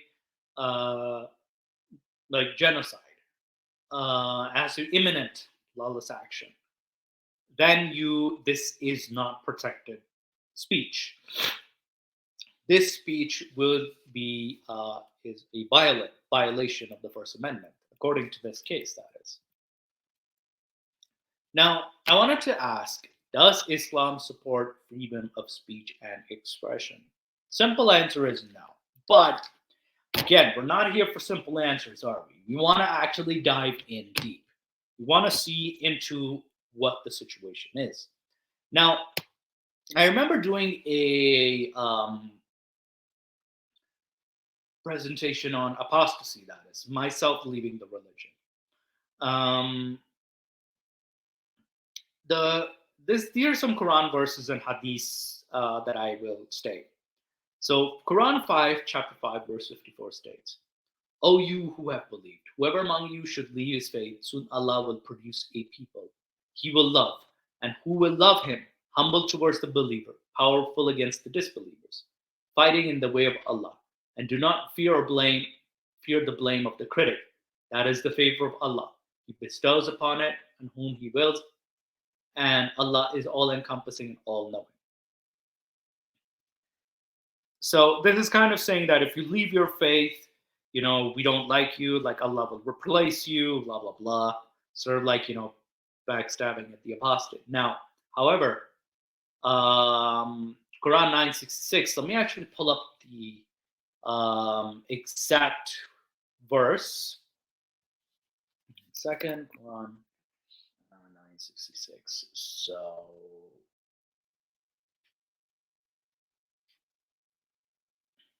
because the essential message is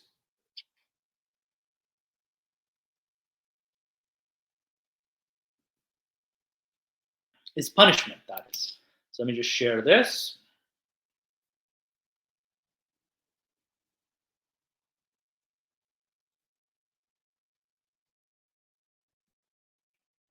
So this is in Surah Al-Tawbah.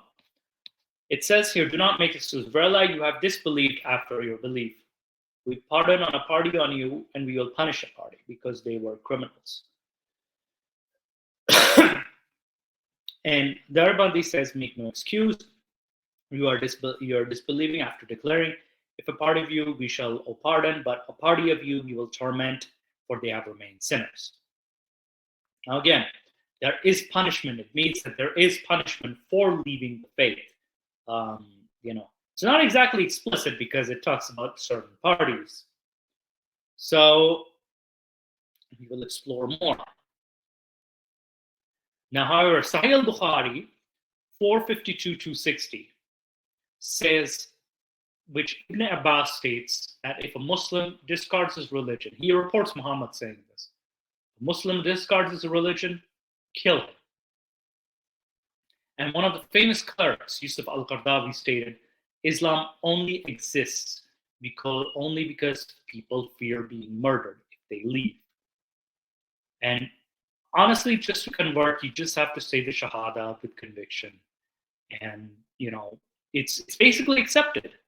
But you cannot leave. Once you enter, you cannot leave. Now, I actually did post this verse. Never mind. So, in Tafsir as well, for Tanwir ibn Abbas, make no excuse for what you said. Ye have disbelieved after a confession of belief.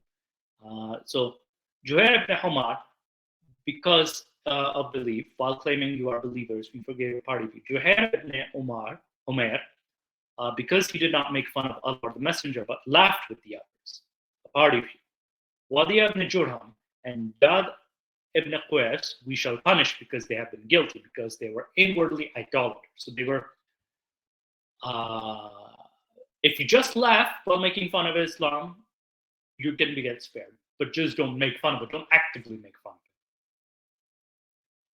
it. Maududi, however, on the other hand, in his tafsir, in Tahrim of the Quran, he states that the hypocrites were afraid that their secret plans would be disclosed in the Quran to their great discomfort. Though they did not believe in the Holy Prophet or Messenger, they were convinced from their experience that in the last 9 years that he possessed some supernatural powers which he learned from their hidden secrets and revealed through the Quran, which according to them was written by himself.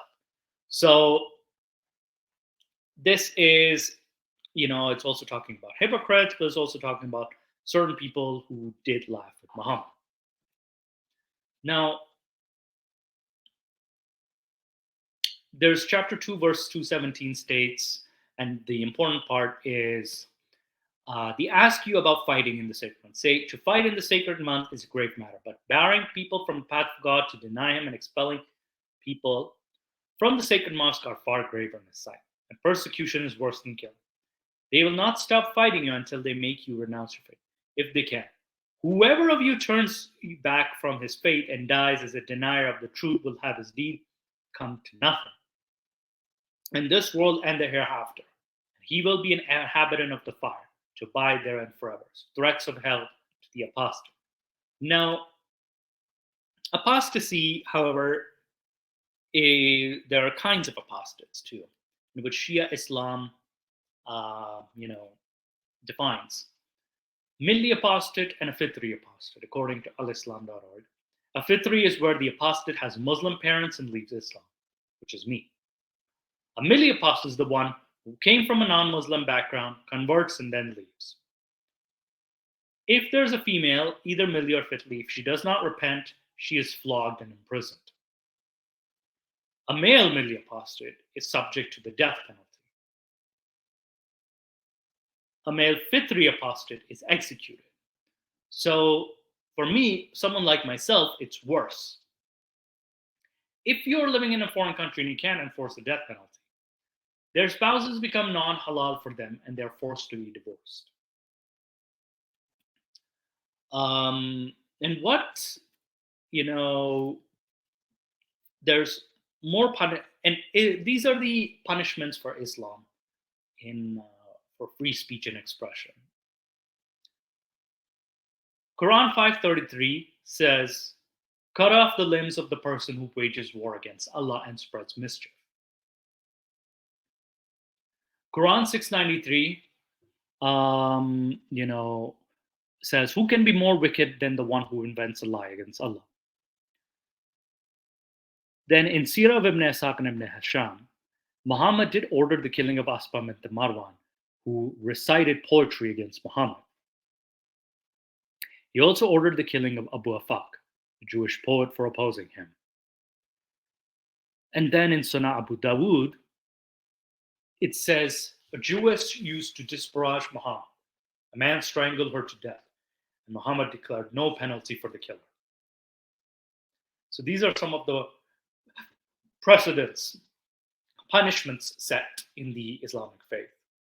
Now, we all know that Iran, Pakistan, Saudi Arabia, and Afghanistan, blasphemy is punishable by death. In the Hanbali, Shafi, and Jafri schools is also punishable by death. But in the Hanafi, death if the blasphemer is a Muslim, beating for a woman, and other punishments for non-Muslims. Maliki school says the mandatory death sentence for men. However, women can be coerced or tortured enough to repent. Some of the schools of thought just disagree on the degree of punishment, but most of them do agree that there should be punishment for leaving Islam. Apostasy means leaving Islam. Now, according to the Encyclopedia of Jurisprudence, the Hanafi school recommends 3 days of imprisonment before execution to allow for repentance and reversion. although the delay for killing the apostate is not mandatory.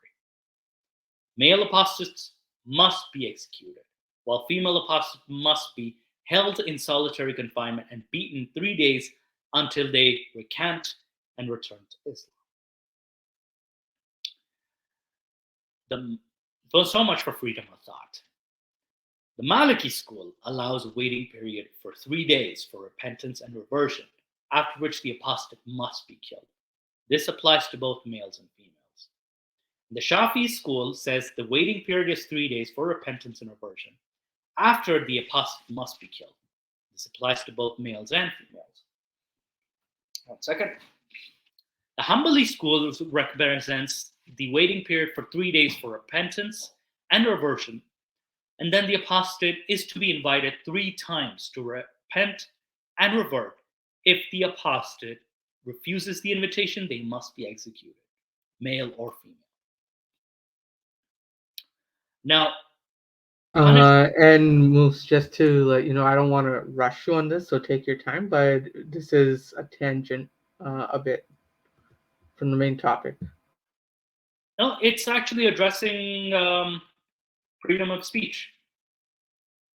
So the thing with Farouz is that he didn't bring up the topic of Islam unless I asked a question, right? So I don't want to go into too much depth about the specifics of Islam per the schools of thought. I mean, so I still think they're important. That's why I told you like continue with them, but to make it fair, so Dr.T didn't actually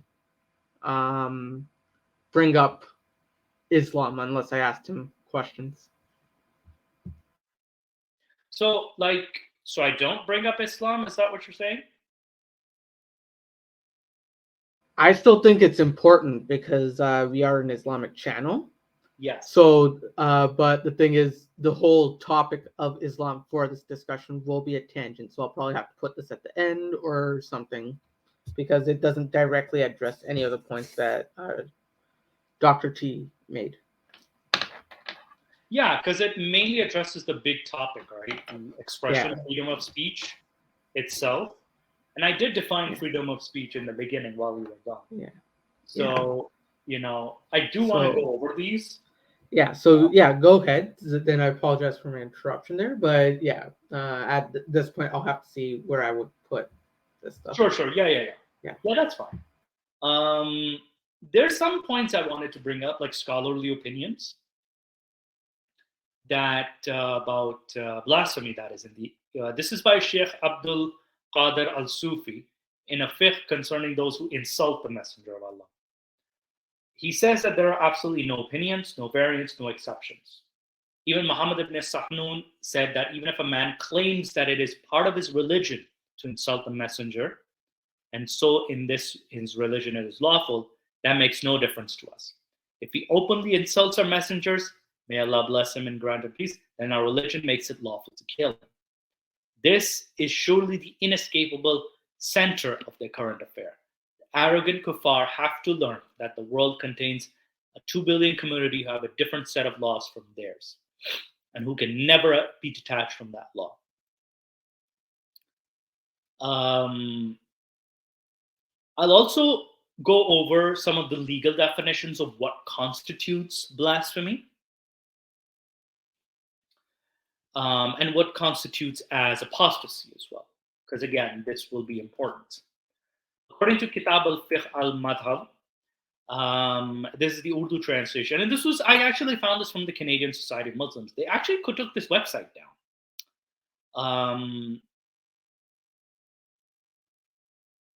So it says here that it is necessary to have evidence of 2 reliable witnesses corroborating each other before the judge, or Qazi, shall be required to question the witnesses. Thereupon, the witnesses will have to make statements describing the words uttered or the acts done which constitute apostasy in the Islamic law. Apostasy can be committed in 2 ways. 1, by uttering expressly by tongue that he has become a mushrik, a polytheist, associate others with God, or considers them to be worthy, or by saying, which is bound to connote that in its meaning, the denial of the existence of God. For instance, they say that God has corporeal, physical, material existence, just like any other corporeal object, or by the performance of an act, which one cannot avoid the clear conclusion that is tantamount to kufr. For example, to throw away with contempt the Quran, any part of a single word of it, or to throw the fire into the fire in an insulting, contemptuous manner, or to throw it in such a place, a garbage dump, there are filthy, repulsive things, or in a spittoon. These acts would be blasphemous and constitute apostasy. The same rules apply to the most beautiful names of Allah as well as to the books of Ahadith. Prophet, and it would be considered blasphemy amounting to apostasy. The same rule applied to books of fiqh, providing that the acts are done with the intention of defaming or belittling with contempt the Islamic injunctions in the code of law. This would be regarded as blasphemy or apostasy. So this is the legal definition of apostasy and blasphemy, and they're used very interchangeably too. Remember, in the First Amendment, it in the United States, it actually even protects your right to burn the flag too. So, however, no such luxury exists in the Islamic world that you cannot get away with this, burning any sort of book that is. Now, here are some examples of it can be said as blasphemy or apostasy. They're used interchangeably a lot. To believe in the transmigration of souls or reincarnation, because this amounts to rejecting the belief in life after death and the world of the hereafter. Sorry, Buddhists, our Buddhist and Hindu viewers. Sorry, this is considered blasphemy and apostasy. Nick, I apologize to your family too. I'm already going to hell anyway, so it doesn't really affect me. Now, it also said to deny something of which the whole Muslim community is agreed upon. Example, hold that the obligatory ritual prayers or fasting are not obligatory, or deny legal permissibility of a halal thing on which the whole Muslim community agreed, which is definitely proven so if on the basis of the Holy Quran and Hadith. To call names or use swear words in respect of all messengers of God, apostles, prophets, who are accepted as a whole by the Muslim community. So, hey, if you use the word fucking God, that's considered blasphemy. The same rules apply to angel. So even if you say fucking Gabriel, that's blasphemy. Now, this rule applies to angels, prophets with regards to fault finding, using taunting or derogatory or sarcastic language against them, even in respect of their physical bodily defects. Even you cannot use sarcasm or belittling words in respect of the moral character and the way, life, religion of Prophet Muhammad or other prophets. Now, this is by Asif Iftikhar, a PhD student in McGill University in Canada, as well as a faculty member of LUMS and Pakistan College of Law. LUMS is a university, and then there's Pakistan College of Law in Lahore. The Islamic State does not have the right to punish the person who commits blasphemy against the Prophet. Which we actually, what am I saying? The Islamic State does have the right to punish the person who commits blasphemy against the Prophet. So the Islamic State allows it. Dr. Zakir Naik, our favorite guy, he says, in Islam, a person who has committed blasphemy can either be killed or crucified, or his opposite hands and feet can be cut off. Brothers and sisters, or he can be exiled from that land. On the other hand, in other religions, there is no option except capital punishment. Islam has at least 4 options of punishment for an act of blasphemy. How do you like that impression, Nick? I don't think Zakir Naik's a good quote, though. But he is a scholar in Islam, though. He is a scholarly person, so he is considered a scholar. Sheikh Abdul Qadir as-Sufi stated that in the Islamic fiqh, there are actually no opinions, no variants. Actually, no, I've already quoted this. Hey, wait. Did I quote him again? Oh, this is in 2006. Yeah, I think I kind of repeated it. Yeah, okay. Dr. Takim on the Alam Network says, according to the Ayatollah al-Hui, it is wajib or incumbent or mandatory to kill one who insults or calumniated the Holy Prophet when one hears the insults, provided there is no danger to himself, reputation, or wealth. Agha also extends this ruling to cover insults against imams and Bibi Fatima. It's not essential to get the permission of a Hakim al Shah to carry out this act. So you don't even need permission. So this in itself is a green light to vigilantism, pretty much, which we have to address as a problem. Now, Qadi Iyad ibn Musa al-Yahsubi says, know that all who curse Muhammad may blame him or attribute any imperfection, his lineage, his deen, or alludes, or any means whatsoever, in the form of a curse, contempt, belittling, or detracting from finding any fault, and malign the judgment regarding a person is the same judgment against anyone who curses him. He is killed, and we shall make that clear. This judgment extends to anything which amounts to a curse or disparagement. We have no hesitation concerning this matter, be it clear statement or allusion. The same applies to anyone who curses him, invokes against him, desires to harm him, ascribes to him what he does not befit his position, or jokes about his mighty affair with foolish talk, satire, disliked words, or lies, or reviles him because of any affliction or trial which happened to him, or disparages him because of any of the permission and well-known human events which happened to him, all of the consensus of the ulama and the imams of the fatwa at the companions of until today. So this is by the Qadi. I'm gonna cover blasphemy cases. So these are some examples of blasphemy cases. So one was an Ismaili death row prisoner. He was sentenced to an additional 5 years. And, this in 2009, he was allegedly insulting the Prophet in 1996. In 1993, he was sentenced to death in 1996. His trial violated numerous international fair trial standards and basic rules of due process.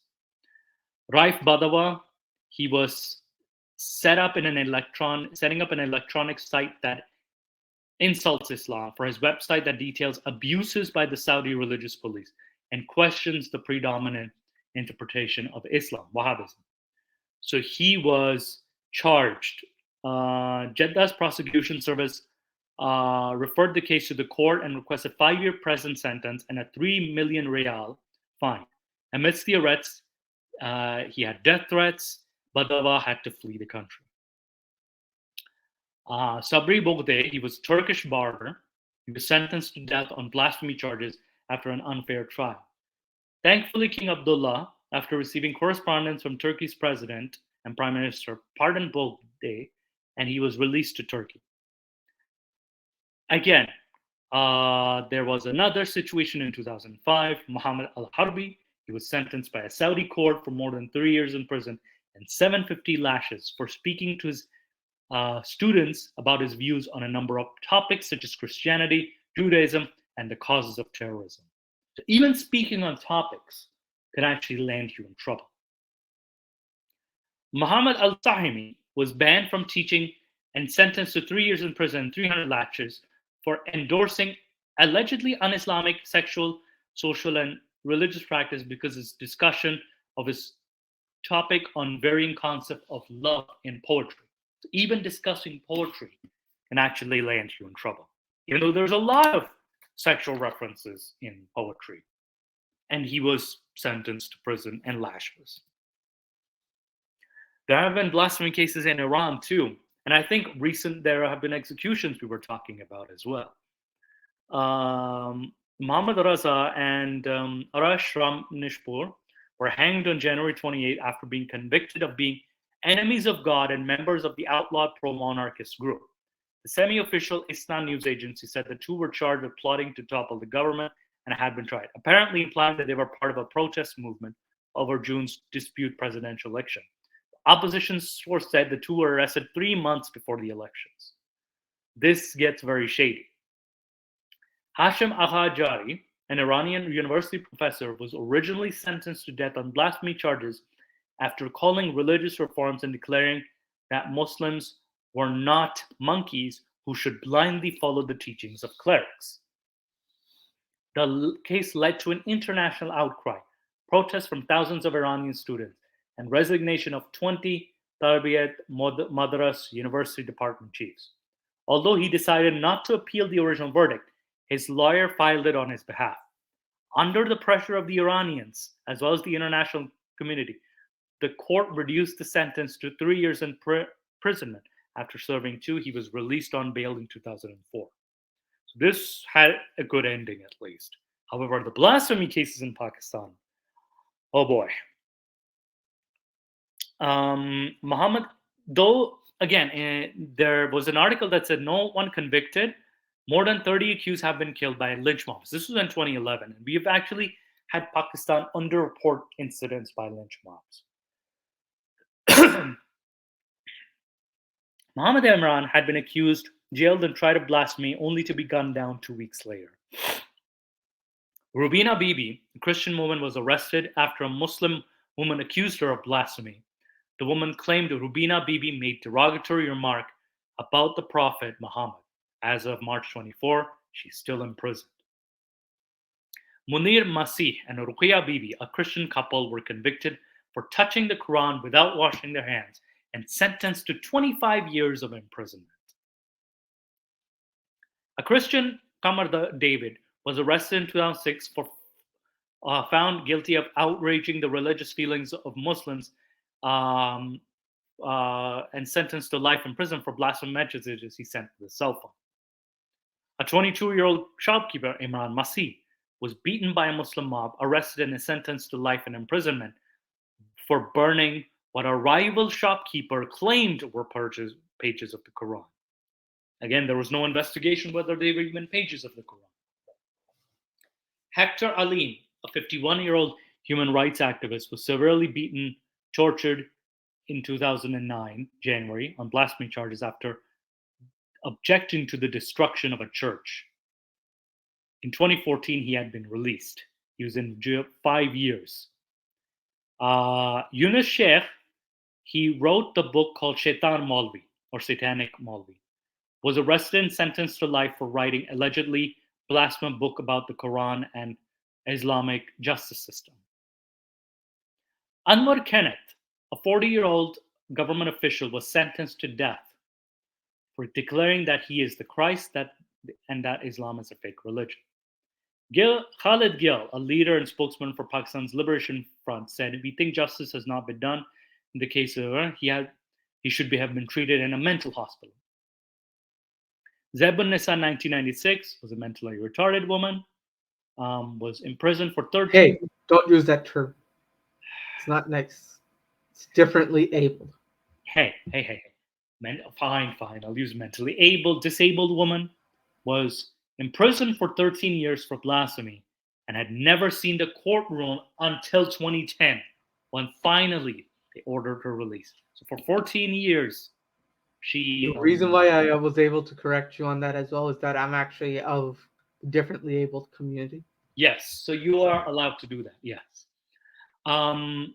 Apparently, there were more restrictions on freedom of speech. Bibles in Malaysia cannot use the word Allah, and 100 Bibles were seized in 2007. Actually, this is the story I referenced. But I have a question. I think I might have asked this before, but forgot. Isn't Allah just God in Aramaic? Yeah, in Arabic, yes. He's just God in Arabic. And it's funny if the Bible's written in Arabic, let's say, it's gonna say Allah. Like you want me to read a Bible without writing God? Yeah, it's so weird because in and according to BBC, 10,000 Bibles were seized because they contained the word Allah to refer to God. The government, which is dominated by Muslim Malays, claims that the word Allah is Islamic and its use in Bibles could upset Muslims. The Roman Catholic Church is challenging this man. The religion has become highly sensitive. Religious minorities have accused the government of undermining their rights. The government has impounded Bibles before, intercepting 5,000 marks as they were imported from Indonesia. Church officials say that although the word of Allah originated in Arabic, Malays have used it for centuries to refer to God. Arabic-speaking Christians use it before Islam was even founded. So, Christian Federation of Malaysia said religious freedom guaranteed by the Malaysian constitution was meaningless if people were denied Bibles, which use their own language. So this was a messed up situation. Like, why? So at this point, I also want to ask, because I have some relevant questions that I want to ask to this as well, but I'll probably ask them all at the end. So on all these cases, one question I want to ask now is, what do you say is Islam's fault on this, and what do you say is just a mob mentality?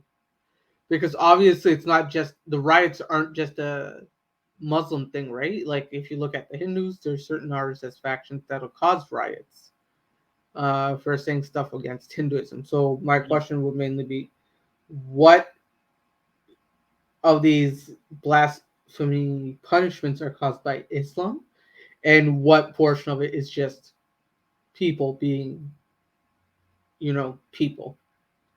Because obviously that doctor that you quoted previously, who was from McGill, had a very liberal position because he was highly educated, being a PhD from McGill and such, as opposed to like certain sheikhs who want to cause factional riots and such. So I'm sure that culturally it would play a big point, right?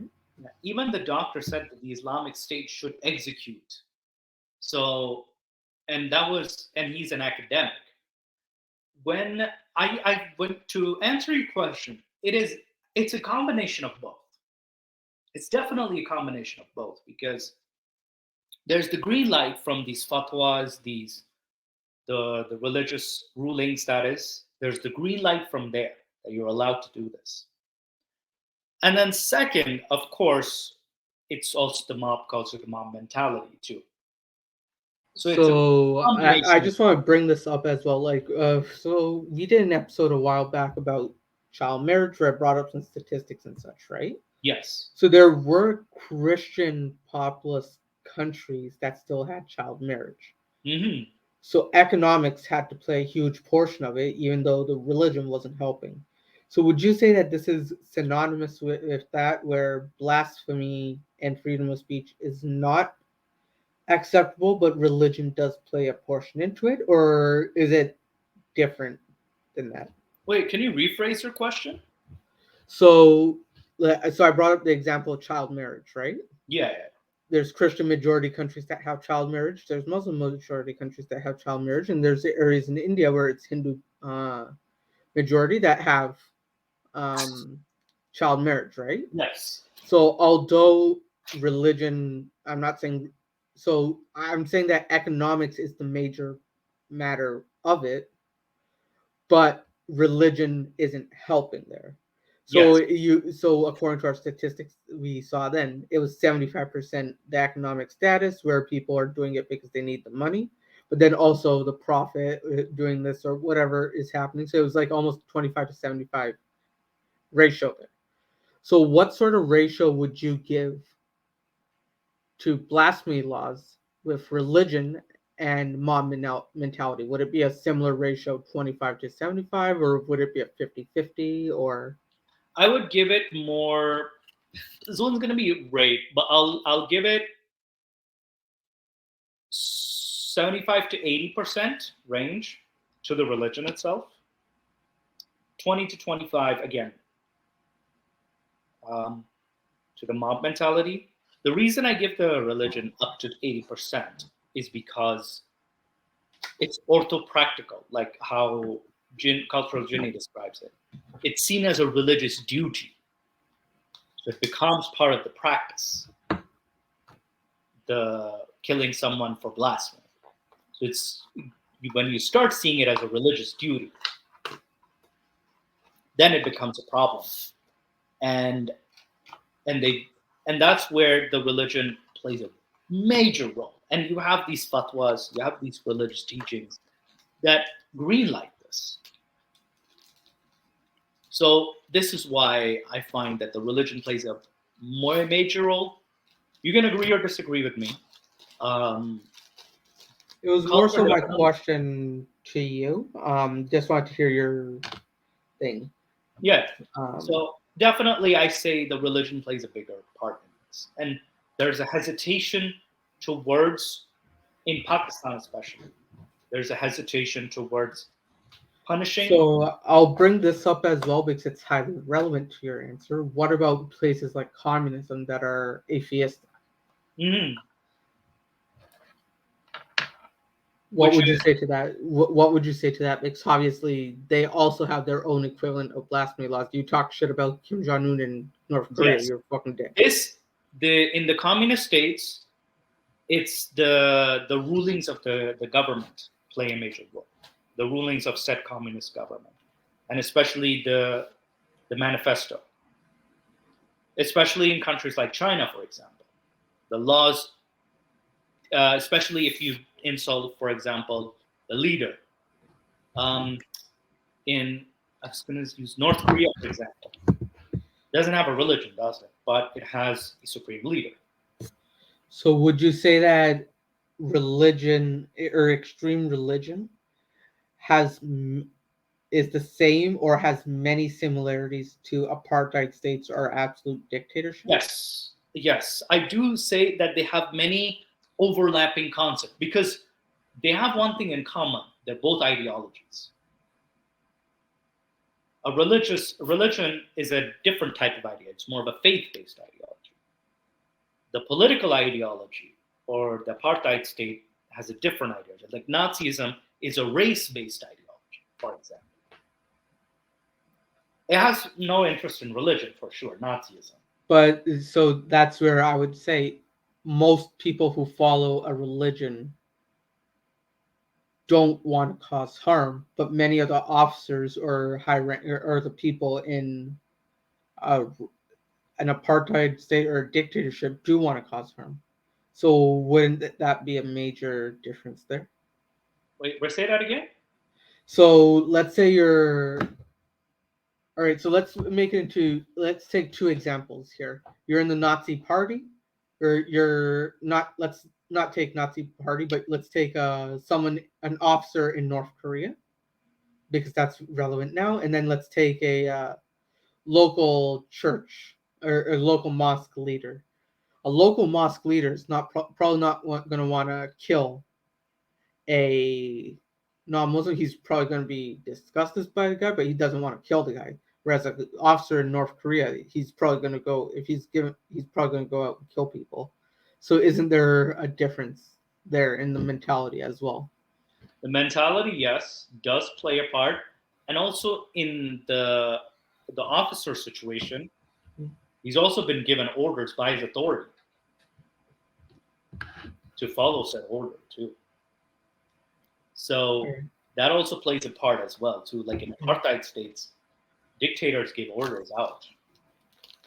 Yeah, and I hope you don't mind me like giving you a little bit of pushback. I know you did a lot of research in this and such, Oh so no, but not at all. Yeah, and it's what do you call it? Yes, to an extent, it does sometimes depend on the person too, because there are certain factions of moderate Muslims or reformist Muslims that do want to like change some of the Majan laws. Nawaz, one of our friends, Ayman Yes, Ismail that came on. yes, that do want to make it more, I would say, belief based rather than what do you call it, are against the blasphemy laws. They would All right. prefer to have those gentlemen. I respect them highly. They love to have voices of dissent.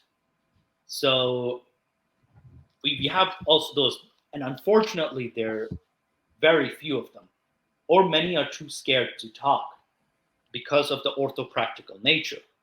Is that a good number see this as a religious duty to kill someone? Heck, even a a religious preacher was killed in a mob lynching incident for blasphemy because he stated that Imran Khan was a very noble character, just like the Prophet. And he did that, and then protested, okay, just to exaggerate, just to, for his party, because he's a member of the political party. He was lynched. So it gets very with because when it becomes a religious duty, the mob itself becomes more dangerous. Yeah. And we also did a lot of content. So how much more stuff do you have to cover? I just want to ask so I can get a sense of when I want to ask some questions as well. Okay, double check. There's a lot of stuff. I'll kind of skip over some of the stuff because if necessary. Do you want to do... You can cut this part out. Do you want to do the child abuse part or no? I don't think it's necessary because you covered that part in the notes previously. Yeah. I'll cover the Christians and Jews part. LGBTQ quickly. Yeah. I'll cover it. Discrimination against Jews and Christians. Or the discrimination against Jews and Christians wasn't actually brought up a lot, or not even at all, right? Because that discrimination doesn't happen in North America. That's a Eastern thing, or the Middle East or Near East kind of thing, right? So I don't think that would be relevant. The LGBTQ stuff is relevant. Yes. So I'd probably think that LGBTQ. We'll talk about LGBTQ then. Yeah. So I only asked that because it's not that I think our audience would like to hear it, but not in this episode because the Jews and Christians portion is not relevant to the Western side, whereas the LGBTQ is. Yeah, and I feel like though, it's I have some quotes from comedians as well. Yeah. That I think would be very relevant to the topic. So I think that so we'll cover those. Our work. That shortens our work a lot. Yeah. So let's cover those two. Yeah. Yes. So so I will continue with the Malaysia story. In November 2009, they seized 10,000 Bibles. That because again, like you brought it up, Allah is the same is God in Arabic, but this was apparently an issue. The Roman Catholic Church challenged the ban. And in late 2009, the High Court said that it was constitutional right for the Catholic newspaper to use the word Allah. The public outcry was intense. On Friday, 3 churches in Malaysia were attacked. One was gutted, and the other 2 firebombed. Muslims held rallies after the attacks to protest against Christians using the word Allah. The next day, a 4th church was damaged when unidentified attackers flung a homemade petrol bomb. And on Sunday, 3 more churches were firebombed. On Monday, January 11th, a 9th church was vandalized when someone set fire to its door. On January 14th, intruders ransacked the offices of the legal team that was defending the Malaysian Roman Catholic newspaper's right to use the word Allah in its Malay language pages.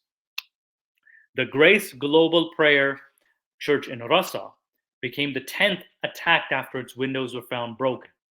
And January 15th and January 20th,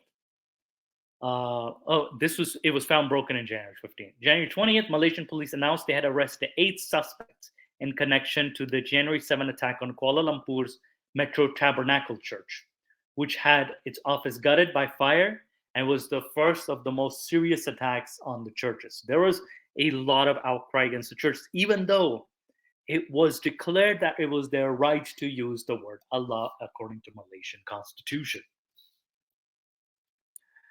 The Z News covered this story. Z News is, by the way, an Indian, and there's not a lot of articles you can find because they went hush-hush on this too, Malaysia. So non-Muslims in Malaysia's Selangor state have been asked to refrain from using 35 Islamic terms and references, including the word Allah, either orally or in writing, or to propagate their religion. In a formal complaint which is lodged, the violator could be charged in a court under the Selangor Sharia Criminal Offences Enactment and could be fined up to 3,000 RM, which is about 35,000 Indian rupees. I don't know what the value is in dollars because it's, don't have the conversion, or face 2 years in jail or both. The list of terms not to be used by non-Muslims include Allah, Firman Allah, which is Allah's decree, Salat, daily prayers, Rasul, prophet, Mubaligh, which is a missionary, Mufti, Iman, which is faith, Kaaba, the holy cubicle, Qibla, direction which the Muslims pray, Haji, Muslims who have done pilgrimage. Selangor Islamic Religious Department director said they are listed under the control restriction of propagation of the non-Islamic religious enactment. They cannot be used to promote other religions other than Islam, he noted. And this is ridiculous. Like, many of these terminologies do overlap. The religious dictate comes amid attacks on 9 churches in Malaysia following the court verdict to allow herald to use, the word Allah when referring to God. So even though they have the right to use, they have been refrained from using the Islamic terms because they could be in danger. This is what they could face in Malaysia. Also, our favorite part, let's go back to the West, in the Western world.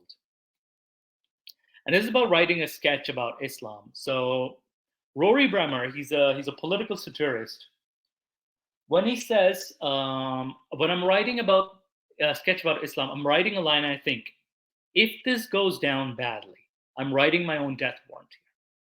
Because there are people who will say, not only do I think that's funny, but I'm going to kill you. That's chilling. Like, I do not think that's funny, but I'm going to kill you. And that's chilling. If you're a Danish cartoonist and you work in a Western tradition, people don't take that too seriously. Suddenly, you're confronted by a group of people who are fundamentalists and extreme, and they say, we're going to kill you because you have said what you have said or drawn. Where does satire go from there? Because you have to be brave but not foolish. And this is the kind of restriction on satire. You can't even in the Western world, you face problems like this. Perm Fraser Gillette, in a Las Vegas interview in 2010, he said, and he talked about both Scientology and Islam. He says, we haven't talked about Scientology because Showtime doesn't want us to. Maybe they have deals with individual Scientologists, I'm not sure. And we haven't tackled Islam because we have families. Meaning, the interviewer asked, meaning you want to attack Islam because you're afraid of let's attack back? And he said, right. And I think the worst thing you can say to a group in a free society is that you're afraid to talk about it and can't think of anything more horrific. The interviewer says, you can go after Christians though. And Penn says, Teller and I have been brutal on Christians. Their response shows that they're good fucking Americans who believe in freedom of speech. We attack them all the time. And we still get letters. They say, we appreciate your passion, sincerely yours in Christ. Christians come to our show in the Rio and give us Bibles all the time. They're incredibly kind to us. Sure, there are a couple of them who live in garages, give themselves titles and send out death threats to me and Bill Maher and Trey. But the vast majority are polite, open-minded people, and I respect them. Just so people know, Trey Parker is South Park's creator. Yes, and South Park had to, I remember, South Park had to take off Muhammad from their episode when they have all the religious figures as superheroes.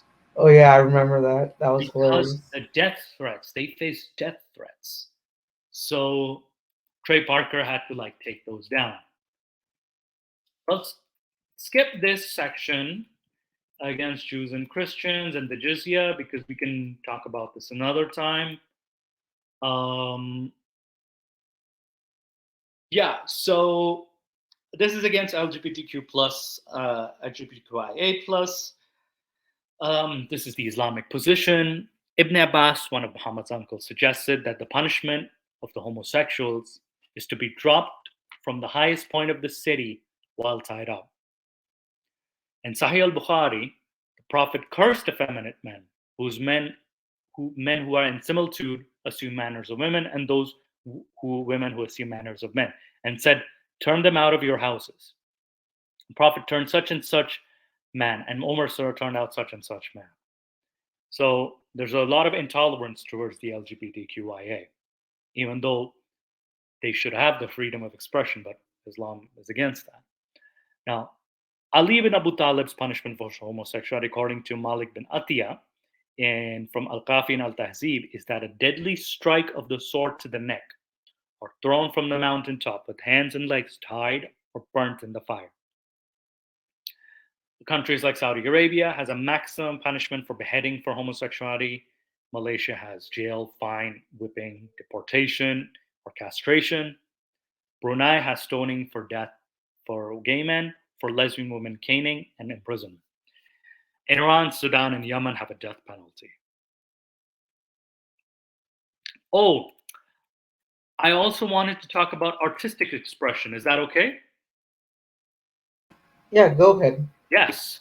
Okay, so I actually found some fatwas on artistic expression in Islam. So this is from Fatwa 203025, and this is from Islam Q&A. And they also reference some hadiths too, so which I really found was very useful from this fatwa. So he says image making is of two types, one by hand and other by machines. Image making by hand is haram and is in fact a major sin. So anything drawing is haram. Because Prophet Muhammad cursed the one who does it. He did not differentiate between images that have a shadow or those simply drawn, according to the more correct scholar opinion, because of the general meaning of the hadith. With regard to image making by means of machines, cameras, there is a difference in opinion among the later scholars on this matter. Some of them forbid it and some of them allow it. So with images like cameras, it's debatable. In order to be on the safe side, it is better to avoid that because it is one of the doubtful areas. And whoever is careful with regard to doubtful matters will protect his religious commitment and his honor.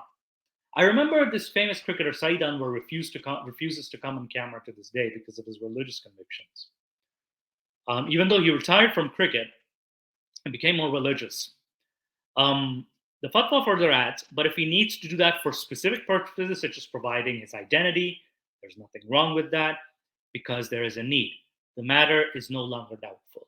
So again, if you want to take a passport photo for identification, that's allowed. Secondly, in regards to keeping the pictures, there's also two types. The first type is keeping the images that are three-dimensional. Keeping them is haram. Ibn al-Arabi narrated that there's a consensus in this point on Fatih al-Bari. He said that the consensus has to do with many things other than girls' dolls. So girls' dolls are permitted if you're a little girl. It was narrated Aisha that I used to play with dolls in the presence of Muhammad, and I had friends who would play with me. The messenger of Allah entered, they would hide themselves, and they would call upon them and play with me. So there's generally, if you're an adult though, you're not allowed to play with toys, but you're allowed if you're a child. I mean, some of the hadiths say that it is equivalent to, or keeping toys is equivalent to idol worship. The second type of images that are non-three-dimensional. These are of different types.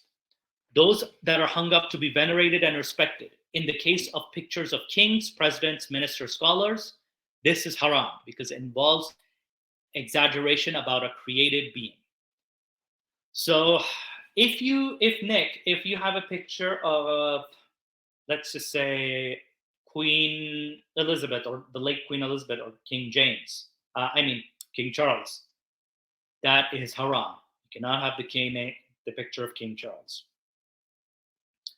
Those that are hung upon for the sake of memory, such as hanging up pictures of one's friends, this is also haram.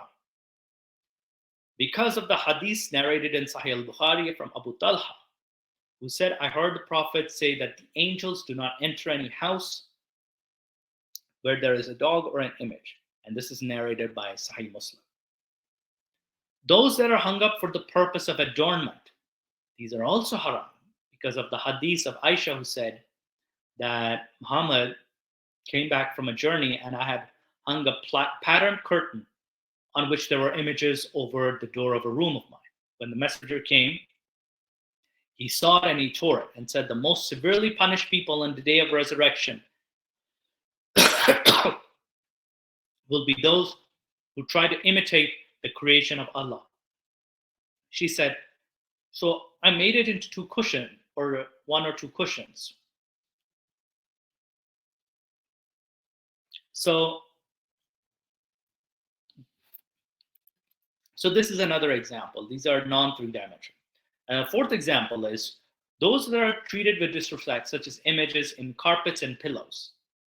Al-Namawi narrated from the majority among the Sahaba and Tabi'in that these are permissible. It's weird how images in carpets is permissible.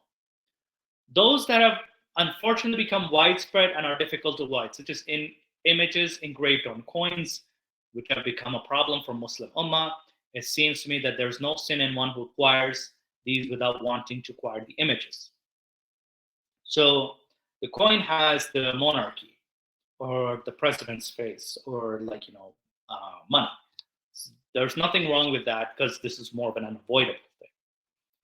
Even Pakistani rupee, weirdly enough, has an image on it, and so does the Indian rupee. You can't avoid those. We have Gandhi and Jinnah, by the way. With regard to dolls that children play with, an exception is made in the case of children's toys, which are not regarded as haram or makruh. But what are the toys which are exempted? We knew that the toys of the past did not have eyes, and lips, and noses as they do nowadays. I think it's better to avoid these toys and limit oneself to these kinds of toys that were known previously. So this is from a fatwa. See Fatwa al-Aqida by Sheikh Ibn Uthaymeen on these pages, and he ends it with Allah knows best. And I think that is everything that I have for now. Do you have any questions, Mr. Nick?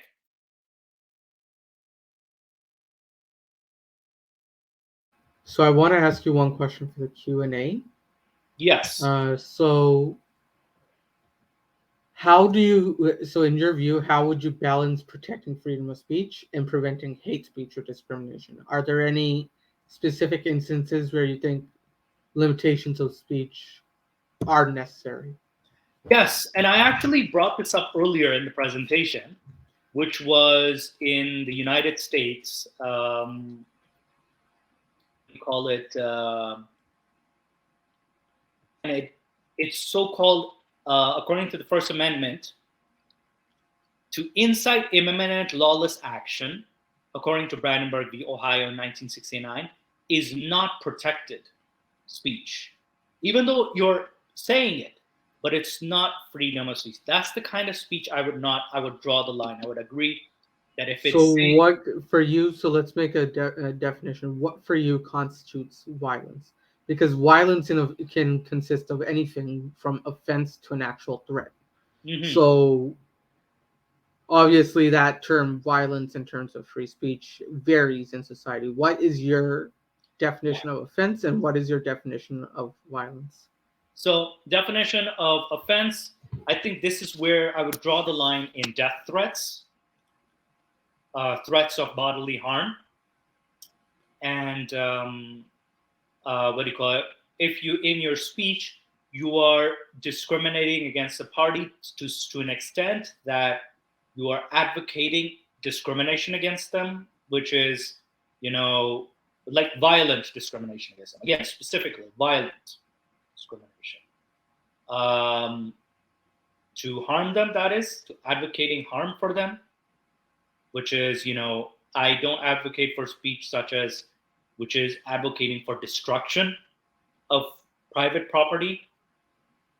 So these are the things that I would say should not be protected speech. You can say it, yeah, but you should face consequences for said speech. Now, what differentiates that line from someone who says that you should be punished for making fun of our sacred figure? The big difference is that my view is protecting humans, protecting property. That's just an ideology or a belief. You're defending, what you're getting offended is over it's a historical figure. Also, even though he's a holy figure, he's no longer here. He's not here to defend himself. And also, it does not give you the right to, you have the right to speak out against. If someone makes fun of your figure and you say, hey, no, don't do that, you can say that. But you should not send death threats or be violent just because it's an ideology. It's an ideology at the end of the day. No ideology should be free from any form of mockery or criticism. I hope that was it, though. Yeah. I apologize if I'm not clear enough, because I'm also coming up with. I'm only trying to do. We don't have Culture Jenny here to play devil's advocate, so I'm trying to play devil's advocate for both sides. Yeah. And yeah, do you have any further questions? So another thing is, in your opinion, how should society respond to controversial or offensive speech without compromising freedom of expression? So, like, it has to like define like controversial speech, right? Controversial speech should be,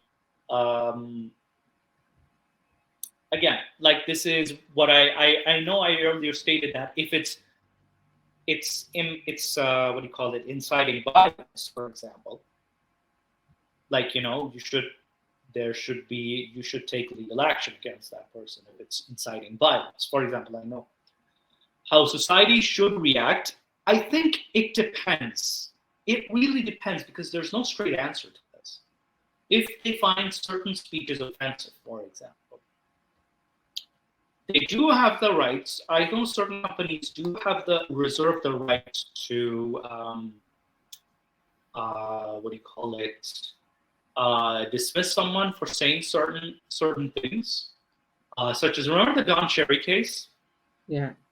Where, because it was a private company, they had the right. Rogers is a private company. They had the right to remove him.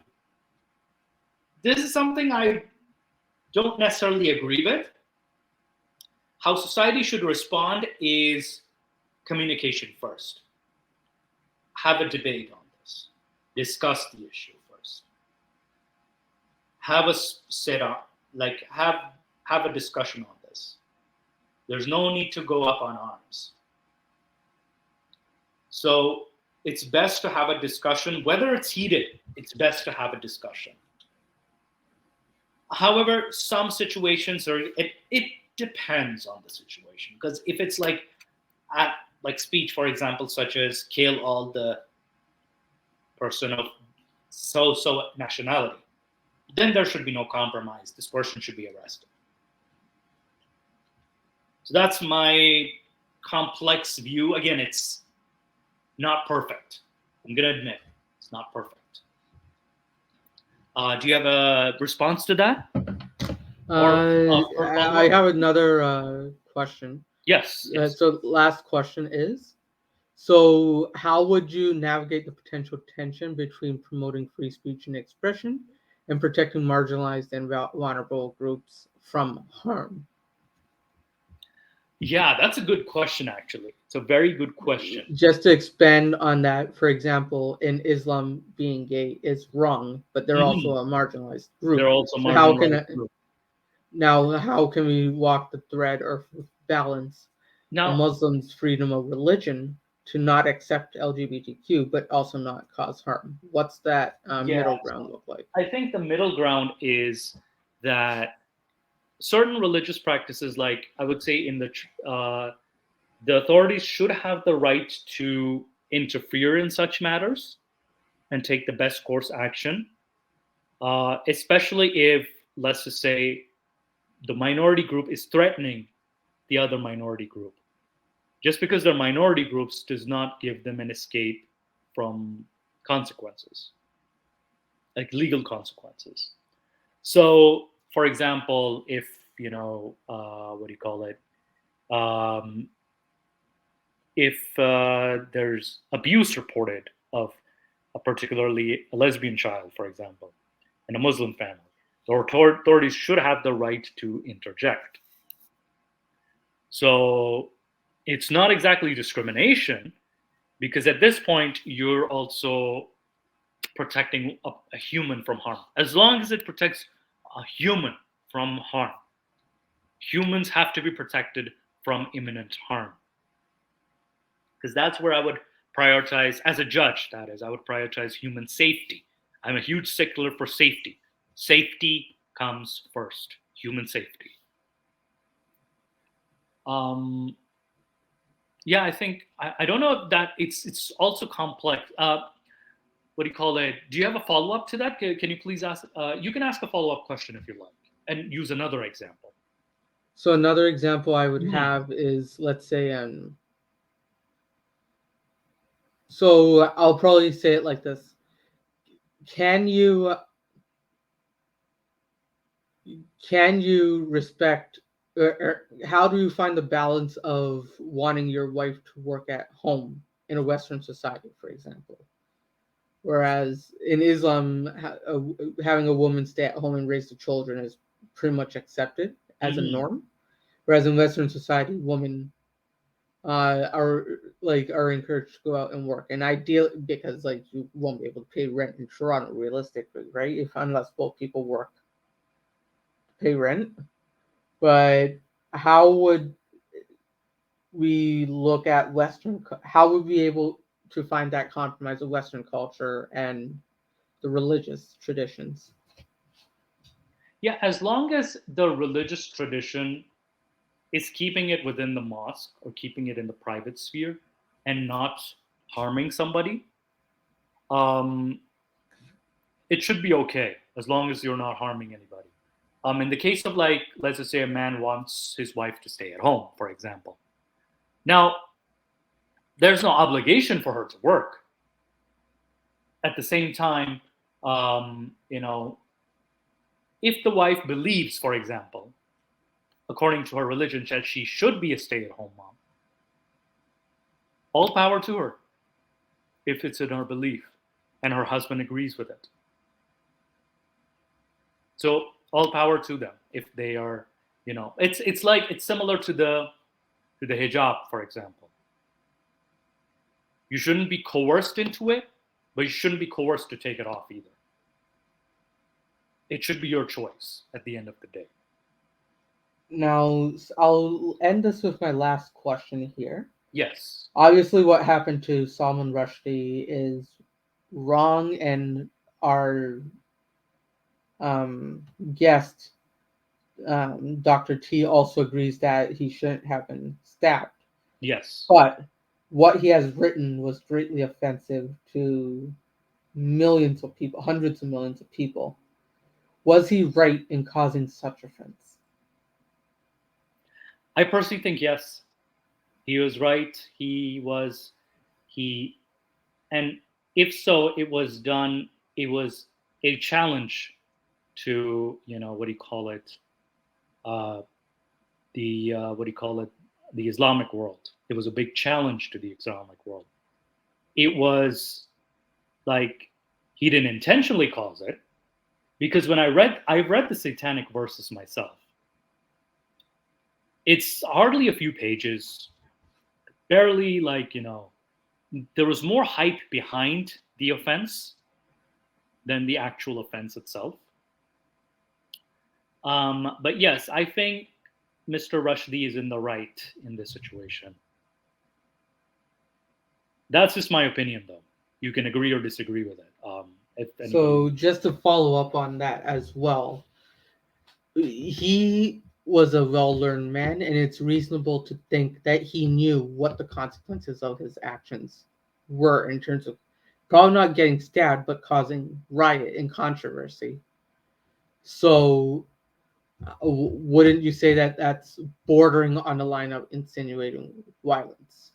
I wouldn't say so, because keep in mind, in order to bring change, the Islamic world does need to change.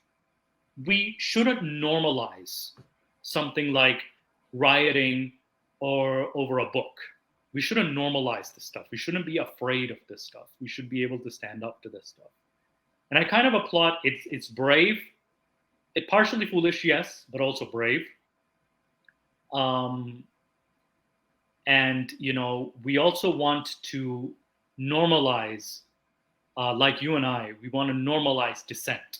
We want to normalize criticism.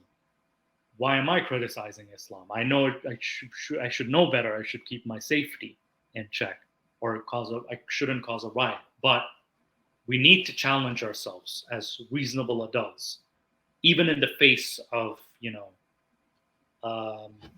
because we're not the ones performing the violence.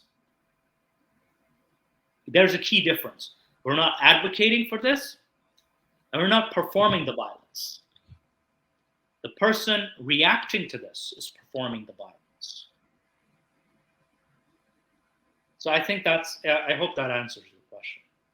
Yeah, so that answers it. And then, so I think we went through all the material. Thank you so much, Moose. Thank you so much, Dr. No T. problem. Thank you so much, Nick, for today.